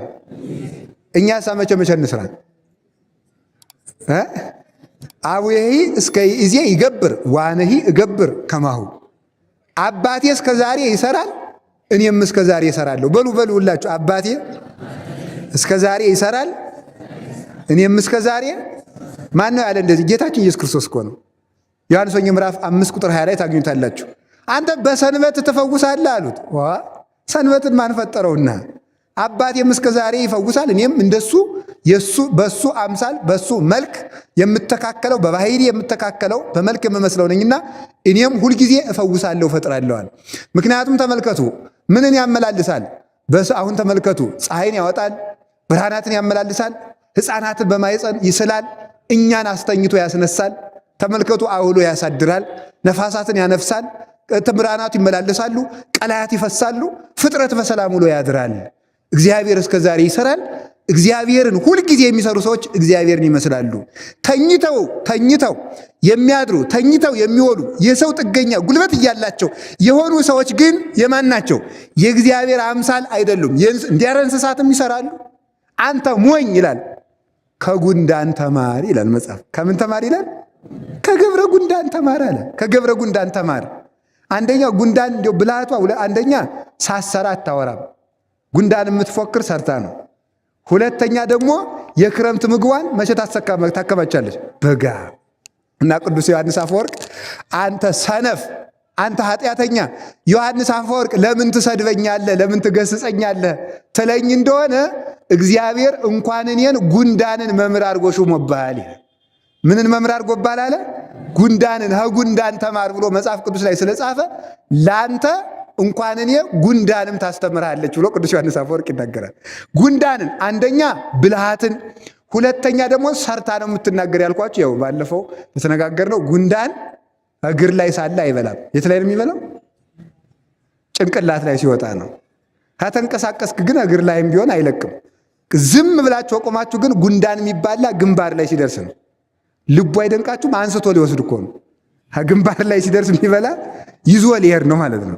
ስለዚህ ሰው ቁም ነገሩን መናገር ያለበት ሰርቶ ሲጨርስ ነው። ሰርቶ ሳይሰራ አይለፈልፍም። በነገራችሁ ላይ ሰይጣን የሰዎችን እቅድ የሚያበላሸው በምን እንደሆነ ታውቃላችሁ? በወሬ ነው። ሰይጣን የሰውን የልቡን የማወቅ ስልጣን አልተሰጠውም። በዚህ እርግጠኛ ሁኑ። ሰይጣን በመጽሐፍ እንደተቀመጠው የሰውን ልብ የማወቅ ስልጣን አልተፈቀደለትም። እንግዲህ የሰዎችን እቅድ የሚያበላሸው በምንድን ነው ካላችሁ? በወሬ ነው። አሁን ነገ ለምሳሌ አስቀድሳለሁ ካላችሁ ነው ይልና ካወራችሁ ምን ያደርጋል መስላችሁ? ሌሊት የሚያደርገውን ራሱ ያውቃል። እኔ በተክሊል ለማገባ ካለ አንድ ሰው ነው እንዴ ብሎ እንዴት ያደርጋል? እኔ በቃ እንግዲህ እስከ ዛሬ 10 ዓመት ጎንደር ከምትባል ሀገር አለቅም፣ እዚሽ ነው የምማር ወይም እዚሽ ነው የምጸድቅ፣ እዚሽ ነው የምቆርብ አለ ነው። ጎረቤት ያስነሳና ደግሞ ያሽረበታል ማለት ነው። ነገረኛ ጎረቤት ያስነሳበታል ማለት ነው። ስለዚህ ሰይጣን የሚፈትነው በወሬ ነው እና የወደፊት እቅዳችሁንም አትለፍልፉ። እግዚአብሔር ያውቃል። ገልብጦ ነው የሚወራ። 2 መነኮሳት ሰይጣንን 58 ዓመት ቀልደውበታል። መጸለይ ሲያስቡ ስንት ቀን እኮ ጸለይን፣ ዛሬ ተኝተን እንደር ይላሉ። አይ እነዚህ አይረቡም ብሎ ሌላ መነኩሴ ልፈትን ብሎ ሲሄድ እነሱ ሲያኖጉት ያድራሉ። ከዚያ በኋላ ተመልከቱ ደግሞ በዓት ለማጽናት ይላሉ። እዚህ ገዳም ሁልጊዜ ተጎልተን እንደው እስኪ ገዳም እንዙር ከተማውንም እስኪ እናየው ይላል። አይ እነዚህ አይረቡም ዘዋሪ ናቸው ብሎ ሲሄድ ቁጭ እዚያው እነሱ 58 ዓመት በምንኩስና ሲኖሩ እቅዳቸውን ገልብጠው እያወሩ ሰይጣንን አሸነፉት ይላል መጽሐፍ። ሰው እቅዱን ሳያወራ ሰርቶ ከተናገረ ጌታም የተናገረ ሰርቶ ነው። እስኪ ሰርቶ በሉ። ጌታችን መድኃኒታችን ኢየሱስ ክርስቶስ በትክክል ለሰይጣን እውነተኛ ማንነቱን መቼ እንደነገሩ ታውቃላችሁ? ሰርቶ ሲጨርስ። ሰርቶ ነው መናገር። ሳይሰሩ መናገር አይረባም። ድውይ ይፈውሳል፣ ሙት ያነሳል ጌታ፣ ሽባ ይተረትራል። ኋላ ለማንም እንዳትናገሩ ይላል። ገና የሚቀር ስራ አለ። ተሰቅሎ ዋናውን ያን ዲያብሎስን መደምሰስ ስላለበት ህብስት ያበረክታል፣ ለማንም እንዳትናገር ይለዋል። ዲዳውን ያነገርና ለማንም እንዳትናገር፣ ጋኔን ሌጊዮን ያወጣለታል፣ ለማንም እንዳትናገር፣ ለሁሉም ሰው ለማንም እንዳትናገሩ። ዓርብ ግን ስራውን ሰርቶ ሲጨርስ ተመልከቱ። ስራውን ሰርቶ ሲጨርስ ሰይጣን አረ ይሄ ማን ነው እንዲህ አድርጎ ያሰቃየ ብሎታል። ዝንቱ ውእቱ ኢየሱስ ክርስቶስ ዘተሰቅለ ዘቦቱ ጸጋባ የማና የኮነ ወታይታይ ከመዘዳይ ላይ ወደ ሐራይ ከመዘቀዳመ እወቀኝ የእናቴን የሔዋንን የአባቴን የአዳምን መከራ ያስታገስኩላቸው በግራ የነበረውን አዳም ወደ ቀኝ ክብር ያመጣሁት በቀኝ ነኝ ኃያል ነኝ ያልከውን አንተን ወደ ግራ ሲኦል የወሰድኩ የተዋረደውን አዳምን ወደ ላይ ከፍ ያደረግኩት አንተን በላይ ነኝ ያልከ አንተን ያዋረድኩ አምላክ ሰውን ሰው የሆንኩ ሰውን ደግሞ አምላክ አድርጌ በተዋህዶ የገለጥኩት እኔ ነኝ፣ እኔ ኢየሱስ ክርስቶስ ነኝ እወቀኝ ብሎ ለሰይጣን በቃል የነገረው ዓርብ ነው፣ ስራውን ሰርቶ ሲጨርስ ማለት ነው። እወቀኝ ብሎ ኋላ በሳት ዛንጀር በንፋስ አውታር ወጥሮ ያዘው። አሁን እኛ ስራ ከስራችን ወሬያችን ይቀድምና እቅዳችን ብልሽት ያደርግ ሰይጣን ቀድሞ ያደራጃል። አሁን ራሱ በጣም ነው የሚያስደንቀኝ። አንድ ስራ ሳንሰራ ተደራጅተን ወጣቱ በወጣት ሽማግሌው በሽማግሌ ኢትዮጵያን ማዳን አለብን። አንድ ስራ እኮ አንሰራ፣ በወሬ ነው የምንደራጅ ማለት ነው። መድረክ ላይ ዝም ብለን ተደራጅተን አደራጅተው ይፈጁናል። ሌላ ምን ቁም ነገር አለ? በወሬ መደራጀት ከመፈጀት አያድንም። በስራ ነው መደራጀት። ሰርቶ ነው መገለጥ። ሰርቶ ብቅ ነው የሚባል። የኢየሱስ ክርስቶስ ልጆች ሰርተው ይገኛሉ፣ ሰርተው ይበላሉ። እስኪ ሰርተው ይገኛሉ በሉ፣ ሰርተው ይገኛሉ በሉ። ከዚያስ ምን ይላሉ? ሰርተው ይበላሉ። ሰርተን ለመብላት ያብቃን፣ ሰርተን ለመብላት ያብቃን፣ ሰርተን ለመገለጥ ያብቃን፣ ከወሬ ኑሮ ይሰውረን። መጽሐፍ ምን ይላል? ቅዱስ ኤጲፋንዮስ ነው የተናገረው።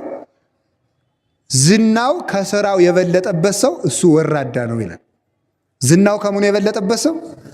አቤት ኧረ በሉ። ዝናው ከምን የበለጠበት ሰው? አቤት ከምኑ?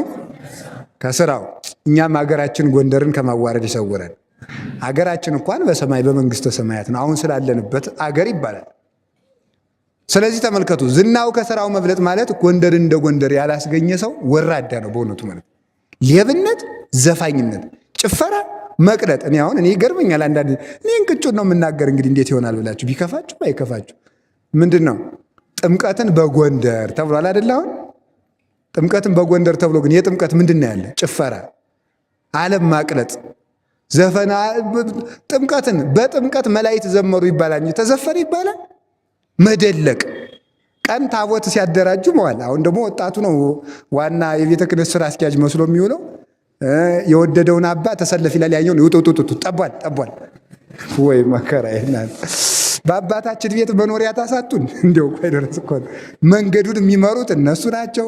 ቡራኬ ነው የቀረ እንግዲህ ማለት ነው። እንደዚያ ሲያደርግ ይውላል። ማታ ቢራውን ገዝቶ ወደ ሰማይን በጡጫ ምድርን በርግጫ ነው በቃ። ጽድቁ ስትፈጭ ውላ አወካች ባተላ ይባላል። ስትፈጭ ውላ አወካች ማተላ ይሏቸዋል። ይሄ ነው እንደ ስም መገኘት፣ እንደ ክርስትና መገኘት፣ እንደ ኢትዮጵያ መገኘት፣ እንደ ክርስቲያንነት መገኘት፣ የእግዚአብሔር ልጅ እንደመሆናችን መገኘት አለብን። እንደ ቅዱሳን አባቶቻችን እንደ ስማቸው የነሱ ልጅ ነኝ ካል የነሱን ስራ ይዞ መገኘት፣ የአብርሃም ልጅ ነኝ ካል የአብርሃምን ስራ እንዳለ። ስለዚህ ሰርተን እንብላ። አደራችሁ። ስርቆት እንደው በዝቷል። እንደው ማምላክን ቤተክርስቲያን መሳም እኮ ቀረ በቃ። አናት ጠምዝዘው የሚቀሩ አናት ጠምዝዘው የሚጥሉ ለሞባይል ተብሎ ለቆርቆሮ ተብሎ አንገት አንቀው የሚጥሉ በየቦታው ሞላ። አሁን ቤተክርስቲያን ማን ኪዳን እንዴ? እኔ አሁን እዛ ብዙ ሰዎች እናቶች መጥተው ያሳዝኑኛል። በዛ ሳልፍ ሳያቸው ቤተክርስቲያኑ ነው ኑማ ታምር ያንብቡልኝ ታምር ያሰሙኝ አባ ይላሉ። ምንድነው ስላቸው ሌሊት መጥቼ እንዳልሰማ ዱርየው ይላሉ። ልቆርብ አስቤ ታምር ያልሰማ ሰው አይቁረብ ስለሚል ታምር ሳልሰማ ቀርቼ ይላሉ። በዚህ ምክንያት አያችሁ እናንተ ማትገቡ ሰው ማታስገቡ አለ ጌታ። እናንተ ማትገቡ ሰው ማታስገቡ። እንዲህ ያለ ሰርተን ካለ መብላታችን የተነሳ ነው። ሰርተን እንድንበላ እግዚአብሔር ይርዳን። የምትሰሩትን የእጃችሁን ስራ ይባርክላችሁ። አትስረቁ፣ አታመንዝሩ። እውነቴን ነው። ካልሰረቃችሁ ገንዘብ ይበረክትላችኋል። እኔ ዛሬ የንግድ መንገድ ሁሉ እያስተማርኳችሁ ነው። ገንዘብን የሚቆጥበው አንደኛ ንጽህና ነው። አዛኘን ከልቤ ነው የምናገር። ገንዘብን የሚቆጥበው ምንድን ነው? በምንም ታምር ይሄው መድኃኒዓለምን ምስክር አድርጌ መናገር እችላለሁ። ዘማዊ ሰው ገንዘብ አይጠራቀምልበት። አጠራቅሞም ከሆነ መጨረሻ ላይ ለባዕድ አጠራቅሞት ይወጣል። የአመፀኛን ገንዘብ አመፀኛ ይበላዋል ይላል መጽሐፍ። የአመፀኛን ገንዘብ ምን ይበላዋል? አመፀኛ ይበላዋል ማለት ነው። አመፀኛ ምን? እሳት ይበላዋል። አመፀኛ እሳት ይበላዋል። አመፀኛ እሳት፣ አንደኛ አመፀኛ የተባለ እሳት ነው። እሳት ይበላዋል። አመፀኛ ወንበዴ ይበላዋል። አመፀኛ ሃይማኖት የሌለው ይረከበዋል። የኋላ እዩ ተመልከቱ። አንተ ሰው ይላል አንተ ብዙ መልክ ጥሩ ቤቶችን ሰራ፣ ጥሩ ህንፃዎችን ሰራው ትላለህ። ግን እነዚያ ቤቶች ምን ያህል ክፉ ሰው ለመሆን ያቆምካቸው ምስክሮች ናቸው ይላል ቅዱስ ዮሐንስ አፈወርቅ ተሰሎንቄን ሲተረጉም ማለት ነው።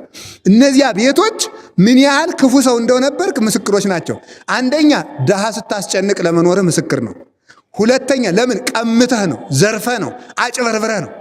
ሁለተኛ ደግሞ ያ ገንዘብ ለአንተ ብቻ የተሰጠ አይደለም፣ ለድሆች የተሰጠ ነው። አሳልፍልኝ ብሎ ነው እግዚአብሔር የሰጠ። ስለዚህ አንተ የቀማቸው አንተ ድንጋይ አድርገህ የካብከው የድሃዎችን የዕለት እንጀራ ጭምር ነው። እግዚአብሔር ሀብቱን የሰጠ ለነሱ ስጥልኝ ብሎ እንድታስተላልፍ እንጂ ብቻን እንድትበላው አይደለምና ብሎ ይነገራል። ስለዚህ ምን ያህል ጠማማ ሰው እንደሆንክ ቤትህን እያዩ ሲወቅሱ ይኖራሉ ይላል። ስራ ስሩበት ነው። ሀብታም አትሁኑ አላልኳችሁም። አትስረቁ፣ አታመንዝሩ። አንደኛ ገንዘብ ይላል ዝሙት የገንዘብ መጥረቢያ ነው ይላል። ምሳር ዝሙት በሉ የገንዘብ ምንድን ነው? መጥረቢያ ወይም ምሳር ነው። በሕይወታችሁ ዘመን ገጥሟችሁ ሊሆን ይችላል። የወደቃችሁ የተሰናከላችሁ ካላችሁ ሰው ዝሙት ከሰራ በሳምንት ውስጥ ብዙ ገንዘብ ለወጭ ይሆንበታል። መጽሐፍ የተናገረው ነው። ቆርጦ ይሄንን ዛፍ በስለት መጥረቢያ እንደምንቆርጠው ሀብትን ቆርጦ የሚጥለው ዝሙት ነው። ሀብትን ቆርጦ ዘማዊ ሰው የፈለገ በ1000 በር ቢያስገባው በ1000 በር ቢያስገባ ገንዘብ እግዚአብሔር በ10,000 በር ገንዘቡን ያስወጣዋል።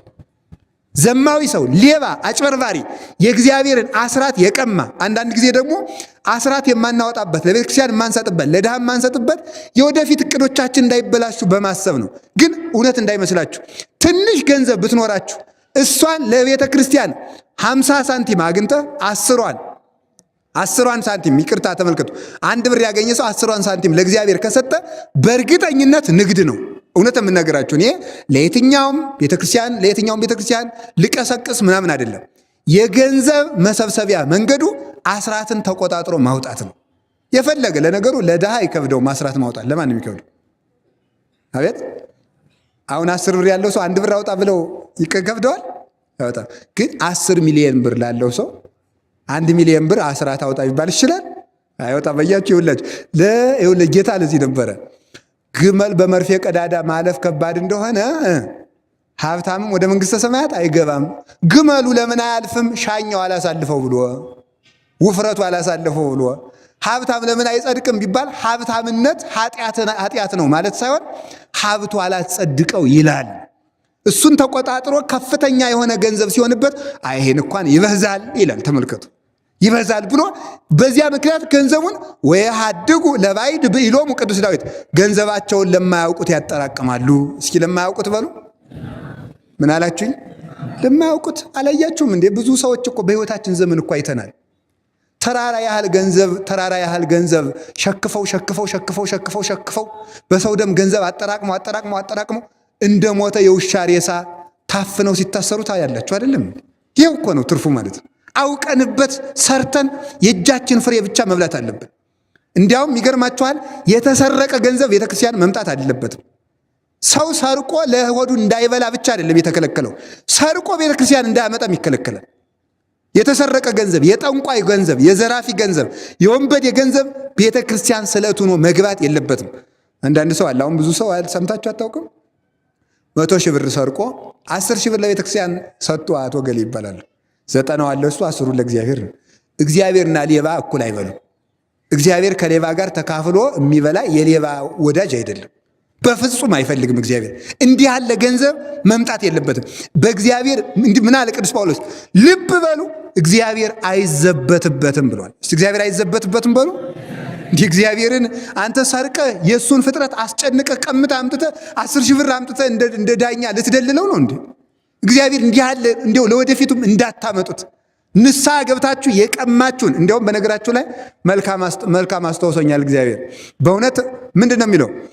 ይኸውላችሁ ሰው ኃጢአት ሰርቶ በተለይ ቅሚያና ስርቆት የቅሚያና የስርቆት ኃጢአት የሰራ ሰው የፈለገውን ያህል ቢናዘዝም ገንዘቡን ለቀማው ሰው ካልመለስ አይድንም። መመለስ አለበት። ሰርቄዋለሁ ጓደኛዬን እመልስልሃለሁ ብሎ ብዬ የኔ ያህል ሚሊዮን የኔ ያህል ሺህ ብር ቀምቼዋለሁ ብሎ መናዘዝ አያስፈውስም። ቅሚያ ከሆነ ገንዘቡን መመለስ አለበት። ስለዚህ ሁላችሁም የቀማችሁትን መልሱ፣ ሰርታችሁ ብሉ። እግዚአብሔርም የእጃችሁን ስራ ይባርክላችኋል። አምላከ ቅዱሳን ይባርክልኝ። በዚህ አሁን በቅርብ በአፄ ኃይለ ሥላሴ ዘመን የተደረገ አንድ ነገር ልንገራችሁና እና የድጓ መምህር ነው ሰውየው እና የድጓ መምህሩ አስተዳዳሪውን ሄዶ ምን ይላቸዋል? ደመወዝ ይጨምሩልኝ ካልሆነ አዲስ አበባ ነው መዳር። ደብሩ በጣም ትልቅ ደብር ነው በእውነቱ ማለት ነው። የተከበረ ደብር ነው። ይሄንን ቤተክርስቲያን ፈተለ ወይ መነኩሴ አይደለሁ እኔ ባለትዳር ነኝ መርጌታም ብሆን ልጆችን በምን አሳድጋለሁ ይላል። ናንር ደመወዝ ላስጨምርልህ ብለው እንዳሁኑ ሰዓት በ11 ሰዓት ቤተክርስቲያን ይዘውት ይሄዳሉ። ቤተክርስቲያን ደመወዝ የሚጨምራል እንዴ? ይዘውት ሄዱ። ሰበካ ጉባኤ የለም። በኋላ ቤተክርስቲያኑን አስከፈቱና የመድኃኔዓለም ስዕል አለ። ታቦቱም ኢየሱስ ነውና መድኃኔዓለም ኢየሱስ ክርስቶስ ሰምተሃል ይላሉ። አስተዳዳሪ እኮ ናቸው። አቤት ብሎኛል ይሉታል ለሰውየው፣ ለድጓ መምህሩ ነው። ለእሱ አይሰማም እንግዲህ። ከዛ በኋላ ለዚህ ልጅ ደመወዝ ጨምርለት፣ እሺ ብሎኛልና እንሂድ ብለው ቤቱን ይዘውት ሄዱ። እዚያ በኋላ ሄደ። በኋላ ጥቂት ተገራብሮች ሰጥተው በአፄ ኃይለሥላሴ ጊዜ ነው። ጥቂት ተገራብር ሰጡና ይሄ መድኃኔዓለም የሰጠህ ለደመወዝ ጭማሪ ነው፣ ዝም ብለህ አምነህ ተቀበልና በዚች መጽሐፍ ደጉስ፣ ሚስትህ ደግሞ የቤተ መቅደስ መጋረጃ ትፍተል አሉት። ዛሬ ተገዝቶ መጋረጃ ቤት የሚባል ራሱ አለ አይደል? መጋረጃ ቤት ራሱ አለ። ሰው ዛሬ ማስገጠም ነው። ድሮ ግን እናቶቻችን ፈትለው ነበር የሚሸጡ፣ በስጦታም ይሰጣሉ። ሚስት ደግሞ መጋረጃ ትፍተል፣ ለወረት ለቆዳ መግዣና ለወስፌ ለመደጎሻው ለመሳፍቻው ለዚያ ለብረታ ብረቱ መግዣና ለቆዳ ለእሷ ደግሞ የጥጥ መግዣ ይችን እና እግዚአብሔር ይህንን በዚህ ደመወዙን እጨምርለታለሁ ብሏል አሉ። እዚያ በኋላ እሱም መደጎስ ጀመረ። አምኖ እሷን ፈተለች። በሚያስደንቅ ሁኔታ ሰውየው እኒያ የድጓ መምህር ሲያርፉ ገንዘባቸውን ልጆቹ የተካፈሉት በአቅማዳ ነው። ጠገራ ብሩ ተሰፍሮ ማለት እጅግ ባለጸጋ ሆኖ ማለት ነው። እግዚአብሔር የእጅን ስራ እንዴት እንደሚባርክ ታያላችሁ። እኔ እውነቴን ነው የምነግራችሁ። አዛኝን በከንቱ ማጽናናት ላጽናናችሁ አይደለም። አምናችሁ ትንሽ ስራ ጀምሩ፣ እግዚአብሔር ይባርክላችኋል። እውነቴን ነው፣ የማላምነውን አልናገርም። ትንሽም ነገር በቃ የ5 ብር የ10 ብር ስራም ቢሆን ስራ ስሩ፣ እግዚአብሔር ይባርክላችኋል። እግዚአብሔር ይባርክልን፣ ይቀድስልን። እንዲህ ከሆነ ሰርተን እንብላ ነው። እስኪ ሰርተን እንብላ በሉ። ምን አላችሁኝ? ሰርተን ምን እንበል? እንብላ ነው። ሰርተን እንብላ።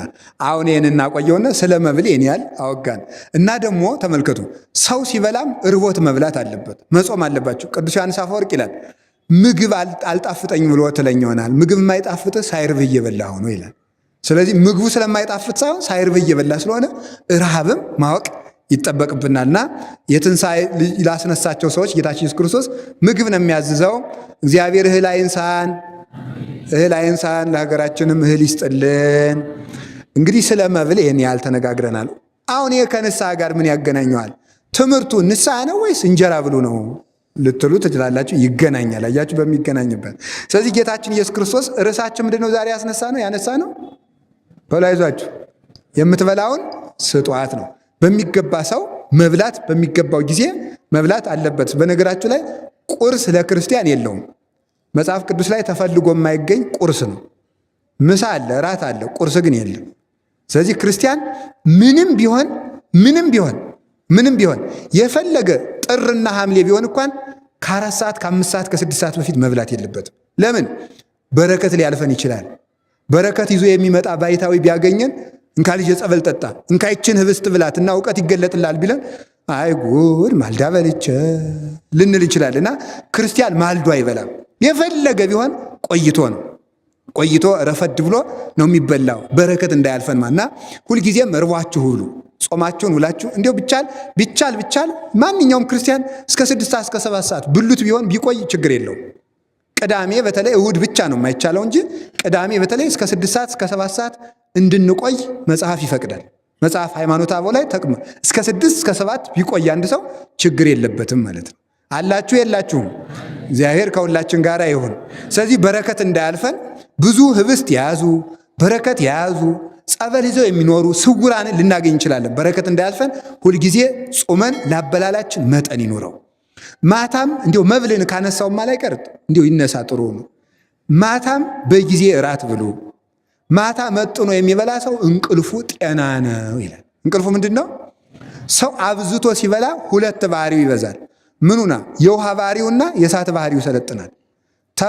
ከመሬት ከሰውነታችን ስንተኛው ነው ውሃ የሚለው? አቤት እንጃ እንግዲህ የእናንተ ሳይንስ ያውቃል። እንግዲህ ዞሮ ውሃ ይበዛል። ዞሮ ውሃ አለ። ስለዚህ ሰው ተመልከቱ፣ ጤፍም ዳቦም ብትበላ ቂጣም ብትበላ ቆሎም ብትበሉ ውሃ አለው። እዚያ በላይ ደግሞ ውሃ ተጠጣበታለ ደግሞ ራሱን ውሃውን ብቻውን። እዚያ ውሃ ይበዛል። ውሃ ሲበዛ ምን ያደርጋል መሰላችሁ? ይሰጥማል ሰውየው።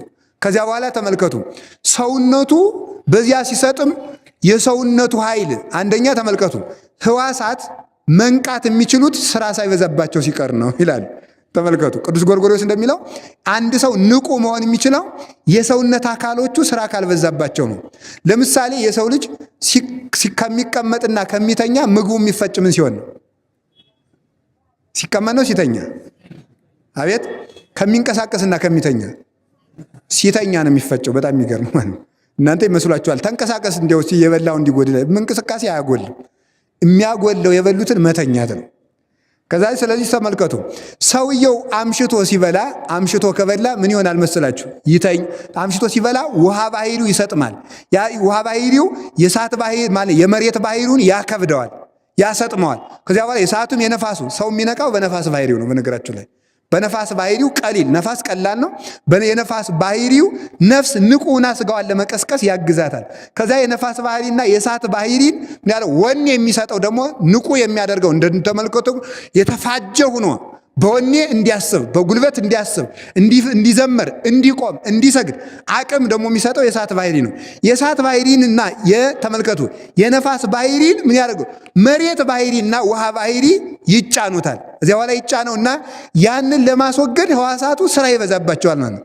ስለዚህ ሰውየውን ማንቃት አንድ ስራ፣ ምግቡን መፍጨት አንድ ስራ ይሆንባቸዋል። እዚያ በኋላ ከዚህ ሁሉ ነገር ይልና ሰውየውን አስተኝተው ምግቡን ይፈጫሉ ማለት ነው ሕዋሳቱ። ስለዚህ ሰውየው በጊዜ ካልበላ በሰዓት መንቃት አይችልም። በተለይ ማታ ማታ ብዙ ውሃ አብዝቶ መጠጣት ነቅቶ ሌሊት ለጸሎት ለመነሳት አይመችም።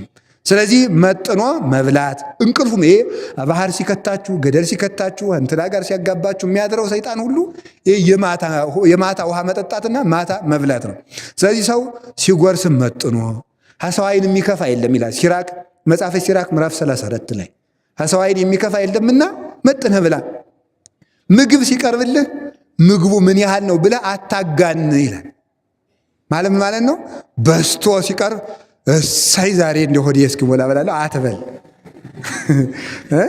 ትንሽ ሲቀርብ ደግሞ ይሄ ለስንታችን ሊበቃ ነው አትበል። ሳጨርሰው ትን ብሎት ሞት ነው ምኑን አውቀው ነው። ስለዚህ እንደዚያም አትበል።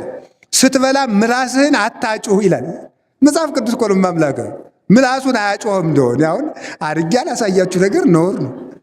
ምላሱን እንደምኖ ጫጫጫጫ እያደረገ የሚበላ እንደዚህ አይፈቀድም። ክርስቲያን አፉን ገጥሞ በልክ እኮ ነው ሁሉ ነገራችን እኮ እኛ እኮ ልክ ያለን መስመር ያለን ሰዎች ነው። ምላሱን አታጮህ፣ እጅህን አትላስ ይላል አዛኘን። ወጭቱን አትጥረግ፣ ማይዱን ወደ አንተ አትጎትት፣ እየቀደም አትቅረብ ይላል። ይሄን ገበሬውም ይለዋል። እየቀደም መቅረብ የስስት ይመስላል ይላል። መጀመሪያውን ቀርበህ ነው መጀመር። የሚበልጡ ሰዎች ካሉ ቀድመህ እጅህን አትስደድ ይላል። ኋላ አንተ ስደድ፣ ከሁሉ አስቀድመ ከሁሉ በፊት ከሁሉ በኋላ እጅህን ወደ ማዕዱ ስደድ፣ ከሁሉ በፊት ደግሞ አስቀድመህ ተው ይላል። እንደ ሰው ያለ ክፉ የለምና ከሁሉ በፊት አስቀድመ ምን በላለ ተው። መጥኖ የሚበላ እንቅልፉት ይላል። መጥኖ የማይበላ ሰው ግን ትርፉ ጓታናና ብስና ነው ይላል። ያ እንደዚህ ያለን የሚያተርፈው ማለት ያ ሊጸልይም ያን እያገሳ ጸሎቱም አይረባም። በእውነቱ ወዲያው እዚህ ቅንድቡ ላይ ይሁላችሁ። አሁን ቅንድቡ ላይ ይሄ እንዲያው ብዙ ኩንታል ጤፍ የተጫነበት ይመስልና እንቅልፍ ያመጣና ይዞለት ነው። ዝም ብሎ ያን የሚበላ ሰው እውነቴን ነው መጸለይ አይችልም። አሁን እንግዲህ ባለ 50 ይመጣል። ያንን ይለው ሙቸከር የሚሆን ዝም ብሎ ያንን ዶሮውንም ቂጣውንም እንግዲህ ያንን ያረግና ምኑን ይነሳዋል። እዚህ ወዲያ ዝም ብሎ በቃ በል እንግዲህ ጸሎት ጤና ይስጥልኝ በአብይ ጾም እንገናኝ ብሎ መተኛት ነው ማለት ነው። ስለዚህ ተመልከቱ፣ ይሄ የወደቀ ግንድ መስሎ ወድቆ ማደር እንደው ክርስቲያን ውዳቂ አይሆንም። ተግቶ እንደ ወታደር መጸለይ ያለበት። ያ አንደኛ ሰርታችሁ ብሉ፣ ስትበሉም በልክ ብሉ፣ መከራም ልመዱ። እንዲህ እንድናደርግም ደግሞ አምላከ ቅዱሳን ይርዳን። አቡነ መባጽዮን ኢትዮጵያዊ ጻድቅ ሲበሉ ክፍለ መድኃኔ ዓለም እያሉ ያኖሩ ነበር። የመድኃኔ ዓለም ድርሻ እስኪ የመድኃኔ ዓለም ድርሻ በሉ። ስለዚህ ሁላችሁም ስትበሉ የመድኃኔ ዓለም ድርሻ አስቀምጡ። እግዚአብሔር እንግዳ ይልክላችኋል። ለዚያ ሰው ካልመጣላችሁ ወስዳችሁ ስጡ። መስጠት በነገራችሁ ላይ ሁለት አይነት ነው። እንዴት አይነት ነው? ለክርስቲያን ከቤት ተወስዶ ይሰጣል። ለማያምን ሰው ግን ሲለምን ብቻ ይሰጣል። ሁለት ነው። ክርስቲያን ለክርስቲያን የሚሰጠው ከቤቱ ወስዶ ነው። ከጎረቤቶቼ እነማን የሚበሉት አላቸው ብሎ እነማን የላቸውም ብሎ ለክርስቲያን ሳይለምን ወስዶ መስጠት ይገባል። ሃይማኖት ለሌላቸው ሰዎች ደግሞ ሲለምኑ ብቻ መስጠት ይገባል ብሎ መጽሐፍ ያስተምራል። እሱን አድረግ አለብን። ለመድኃኔዓለም ድርሻ አስቀምጦ ለተማሪ አሁን በእውነቱ ማለት ነው ስንት ተማሪ አለ እዚህ ውስጥ እንዲያው እኛ አሁን ስንት እንዲያው በጵጵስና የምናውቃቸው ወንበር ተክለው የሚያስተምሩ ስንት እንደው በእውነቱ ማለት ነው አንድ ቀን መስቀል ቢያሳልሙን ብለን ምንናፍቃቸው አባቶቻችን ትልልቅ አባቶቻችን ራሱ እኮ እንደ ዋዛ ቁራሽ እንጀራ ጠለን ያስተማርናቸው ናቸው አይደሉ? ናቸው በእውነቱ ማለት እኛ ሲተርፈን የሰጠነው እንጀራ ነው ጳጳስ ያፈራልን። ሲተርፈን የሰጠነው እንጀራ እኮ ነው ሊቃውንትን ያፈራልን ማለት ነው። ብዙ ዲያቆናት፣ ካህናት፣ መነኮሳትን ያፈራልን እንድንፈታ የህይወት እንጀራ የሚያቀብሉን ሰዎች ቁራሽ እንጀራ የጣልንላቸው ናቸው። ለሱ ድርሻ ሰጥተን ለተማሪዎች ድርሻ ሰጥተን ማወቅ አለብን። በየጊዜው ለድሃና ለተማሪ ድርሻ ስጡ። እንድንሰጥም አምላከ ቅዱሳን ይርዳን። አላችሁ የላችሁም? እግዚአብሔር ከሁላችሁ ጋር ለጤናችሁ ራሱ እኮ እንደው አሁን ይውላችሁ ሰው አያውቅበትም እኮ ጾም ሲባል ይበላል፣ በሚበላበት ሰዓት ደግሞ ይጾማል። ምን ማለት ይመስላችኋል? አሁን ሰው ጾም ትባላል ዝም ብሎ ይበላል 24 ሰዓት። እኔ ይቅርታ አድርጉልኝ ጾም አልወድም፣ አስተዳደግ ጀምሬ የሀብታም ልጅ ነኝ፣ እኔ ጭንቅ አልችልም እያለ ይበላል። ዝም ብሎ ማልደ ይበላል። ተመስገን ነው። ኋላ ግፊት ይመጣል። ቁልጭ በቃ እስቲ እንዲያው እዚያች ቆሎ አምጦልኝ ወይ እንትን ፈልጉልኝ። ግብጦ የሚባል አለ ታውቃላችሁ? የግብጦ አረቂ ቤት ነው የሚሸጥ እያለ መከራውን ሲያይ ይውላል ማለት ነው። የሚወደውን ስጋ ምን አለ በሚገባው ሰዓት በልቶ በሚገባው ሰዓት የጾመ ሰው ሰውነቱም ጤና ይሆናል። ጤናውን ያድለን እግዚአብሔር። ተዛዝነን እንድንበላም እግዚአብሔር ይርዳን። ምግቡን ሰው ካወቀበት ያድነዋል፣ ካላወቀበት ያጠፋዋል። ስለዚህ መብሉን ለቁመተ ስጋ ያክል እናድርገው። እግዚአብሔር ከሁላችን ጋር ይሁን። እስኪ የምትበላውን ስጡ አትበሉ። ስለዚህ የሚበላውን አሁን ተመልከቱ። እዚህ ያሉት ተርበው እኔ ያዛኘን ከልቤ ነው የእግዚአብሔርን ቃል እየተማሩ በየትምህርት ቤቱ እስቲ ሁላችሁ በሕይወታችሁ ዘመን አሁን ቀኝ እጃችሁን አውጡት። ቀኝ እጃችሁን አውጡ። እኔ በሉ ሁላችሁ በሕይወቴ ዘመን ቢያንስ አንድ ተማሪ ያስተምራለሁ በሉ ሁላችሁ። እግዚአብሔር ይስጥልኝ። እንግዲህ ቃል ገብታችኋል ማለት በሚቀርባችሁ ቤተክርስቲያን አንድ የቄስ ተማሪ ማስተማር አለባችሁ ሁላችሁም ማለት የምትበላውን ምን በሏት ለዚያች ተማሪ ስጧት እንግዲህ ማለት ነው። እሱ ጸሎታ ቢገባውም ባይገባውም እኮ ነው ማምላክን ጸሎታ ለማርያም ወስለታ ለሀገሪቱ ለኢትዮጵያ ይላል። ተሜ እኮ ነው ምን ማለት እንደሆነ ላይገባው ይችላል ገና ቅኔ እስከሚማር ነው። ጸሎታ ለማርያም ወስለታ ተመልከቱ። ይቀባል ሀገሪቱን ኢትዮጵያ እማተወልዳ ይላል። ተመልከቱ የእመቤታችን የማርያም ጸሎት ሀገራችን ኢትዮጵያን ከእግዚአብሔር ማት ይጠብቃት ይላል። ተሜ ዝም ብሎ ይግባውም አይግባውም እዚያ ተኝቶም ቢሆን ማለት ገደም ብሎም ቢሆን እዚያ አንቀጸ ብርሃን ሲጨርስ ጸሎታ ለማርያም ወስለታ ይለዋል። ተመልከቱ እንደዚያ ስለሚል እኮ ነው ወተን የምንገባው። እንግዲያማ የኛው ጽድቅ ነው አውጥቶ የሚያገባን። ይሄ እኔ እውነቴን ነው።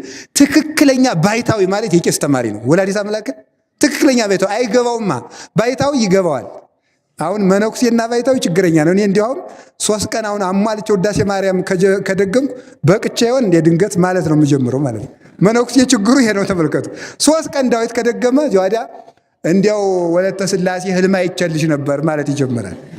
ሀገደል ጫፍ ቁመሽ ይመስለኛል ይላል እዚያ ኋላ ማለት እኔ በገመድ ጎትቻ አስቀረውሽ ማለት ነው የሚጀምር እንግዲህ። ስለዚህ ችግር ነው ማለት ነው። ተሜ ግን ይብቃ ስለማያውቀው ዝም ብሎ ጸሎታ ለማርያም ወስለታ እያለ ዝም ብሎ ሌሊት እመቤታችን ሲጠራት በሱ ነው ሀገር ተጠብቆ የሚኖረው ማለት። ስለዚህ የሚቀርባችሁ ደብር ይሄ ደብር አላላችሁም? የሚቀርባችሁ ደብር ይላችሁ አንድ ተማሪ ስጡኝ፣ ከመምህር ውዳችሁ አንድ ተማሪ ስጡኝና እኔ 10 ብር በወርም ቢሆን ልቻለው ልብሱን ችዬ ይሄን ችዬ አስተምራለሁ። ያ ምን ማለት ነው? አንድ መብራት ለቤተ ክርስቲያን ማብራት ማለት ነው። አንድ መብራት ለቤተ ክርስቲያን እያበራችሁ ነው። ያ መርጌታ ነው ያ ነገ ጳጳስ ነው፣ ያ ካህን ነው፣ ያ ዲያቆን ነው። ነገ የሚፈታን የሚያስረን እሱ ነው። እንዲያ ካደረግን በእውነቱ የምትበላውን ስጧት ያለውን ፈጽመናል። እስኪ የምትበላውን ስጧት በሉ እንጂ የምትበላውን ስጧት በሉ። አሁን ሌላው ደግሞ ቀጥሎ ለድሆች ነው። ለድሆች ማሰብ ይጠበቅብናል። እንዴት አድርገን እንስጥ የለን ትሉኛላችሁ። ቆርሶ ማጉረስ ቀዶ ማልበስ። እስኪ በሉ ቆርሶ ማጉረስ በሉ። እሺ ምን ማለት ነው? አይ ልብስ እንዳልሰጥ ብዙ ልብስ የለኝም መልሱ። ቀዶ ማልበስ በሉ እንጂ አቤት። ኧረ እንኳን ቀደልና ለብስበት ስንት የጫማ መወልወያ የሆነ ሸሚዝ ይኖራል በየቤቱ ማለት ነው። ግን ጌታ እንኳን ትርፉን ቀደህ አልብስ። እስኪ ወዲያውን እስኪ ቢያዝ አንድ ትእዛዝ ላዘዛችሁ ነው። 3 ሸሚዝ ያላችሁ እጃችሁን አውጡ። 3 ሸሚዝ እንዳትዋሹ ማምላክን እኔ ነግሬያችኋለሁ። 3 ሸሚዝ ሴቶችም አውጡ። ሴት የለውም እንዴ አሉ። እናንተ ሸሚዙን ታሽሩበት የለ። በሉ ቀሚሱማ ቀርቷል። እንግዲህ አውጡ ወይ 3 ቀሚስ አውጡ። 3 ቀሚስ በቃ 3 ሸሚዝ አውጡ ሁላችሁም። በሉ አሁን አንድ ሸሚዝ ለቄስ ተማሪ ትሰጣላችሁ። ሁላችሁም እዚህ ስማኝ። እሺ በሉ እንጂ እግዚአብሔር እሺ ይበላችሁ። ስለዚህ አሁን ሁላችሁም ከሚቀርባችሁ ቤተ ክርስቲያን ሄዳችሁ ለተማሪዎች አንድ ሸሚዝ ስጡ። የምትወዱትን ሸሚዝ ስጡ። ግድ የለም ኧረ ቀለል ያለውንም ቢሆን ስጡ። ችግር የለም። ደስ እንዳላችሁ እሱን እንድትሰጡ ነው። ስለዚህ ቆርሶ ማጉረስ በሉ። እስቲ ቆርሶ ማጉረስ በሉ። ቆርሶ ማጉረስ በጣም ጥሩ። አይ እኔ በቀን 1 እንጀራ ነው የማገኝ ያም ሲሞላ ሲጎድል ነው ካልከኝ ምን እንዳለ ከአንድ እንጀራይቱ ቁረስ፣ እሷን ቆርሰህ ስጥ። እሺ 1 እንጀራ በቀን የምትበሉ እጃችሁን አውጡ። ኧረ ተው 4ቱማ በቀረረ በደንብ አውጡ። ቀኝ እጃችሁን አሁን 1 እንጀራ በቀን እበላለሁ የምትሉ ኧረ ታውጡ። በሞት የማምላክን አውጡ። ሁላችሁም አውጡ። እንዴት ትቀልዳላችሁ? አውጡ። ድራማ እየሰራው ይመስላችኋል እንዴ? የእግዚአብሔርን ቃል እያስተማርኩ እኮ ነው። በሉ አውጡ። ሁላችሁ አውጡ። እሺ እናንተም ደግሞ 1/4ኛዋን ለድሃ ስጡ። እሺ በሉ ደግሞ እናንተ። አዎ በቀን 1/4ኛዋን። 1 እንጀራ ስንት ብር የሚሸጥ? አንተ ስንት ብር ነው? 10 ብር ነው። እሺ ሲካፈል ለ4 2 ብር ከ50 በቀን ለድሃ ትሰጣላችሁ። እዚህ ወድቀው ለሚያድሩት ደግሞ ወስዳችሁ ስጡ። ይሄ ነው ተፋቅሮ ይደፍኖ ለኩሎን ኃጣው። ፍቅር ኃጢአትን ሁሉ ይደመስሳል። እስኪ በሉ ፍቅር በሉ። ምን ሁሉ ይደመስሳል? ኃጢአትን ሁሉ ምን ይላል? ይደመስሳል። ፍቅር ኃጢአትን ሁሉ ይደመስሳል። የፍቅር ፍጻሜው ደግሞ ፍቅራችሁ ያለ ግብዝነት ይሁን ሲል ምጽዋት ነው። ፍቅራችሁ ያለ ግብዝነት ይሁን፣ በተግባር ግለጡት እንጂ ያ ፍቅር አይረባም። ስለዚህ ለተዎች እስረኛ ሂደን መጠየቅ አለብን። ክርስቶስ ነገ ደብረ ዘይት ነው አይደለም? ደብረ ዘይት ሲታሰብ እኮ ሌላ ምን ማለት የምናስበው? ነገ ደብረ ዘይት ነው የምናስበው። ብራብ አብልታችሁኛል፣ ብታሰር አስፈትታችሁኛል፣ እሺ ብታመም ጠይቃችሁኛል፣ እንግዳ ብሆን ተቀብላችሁኛል። እነዚህን ነው የምንጠይቀው። እነዚህን የምንጠይቅበት ክርስቲያን የሚጠየቀው በእነዚህ ነው። ታስሬ ጠይቀኸኛል ወይ ነው በቃ ጭሩ። ተርቤ አብልተኛል ወይ? ተራቁቻ አልብሰኝም። በቃ እንግዲህ ነገ የሸሚዟን ስጦታ ነገ እንድታረጓት እንግዲህ እሺ። ነገ የጥያቄ ቀን ስለሆነ ሁላችሁም 1 ሸሚዝ እኔም እሰጣለሁ። ሁላችሁም 1 ሸሚዝ እንድትሰጡ፣ ሴቶችም 1 ቀሚስ ወስዳችሁ ስጡ።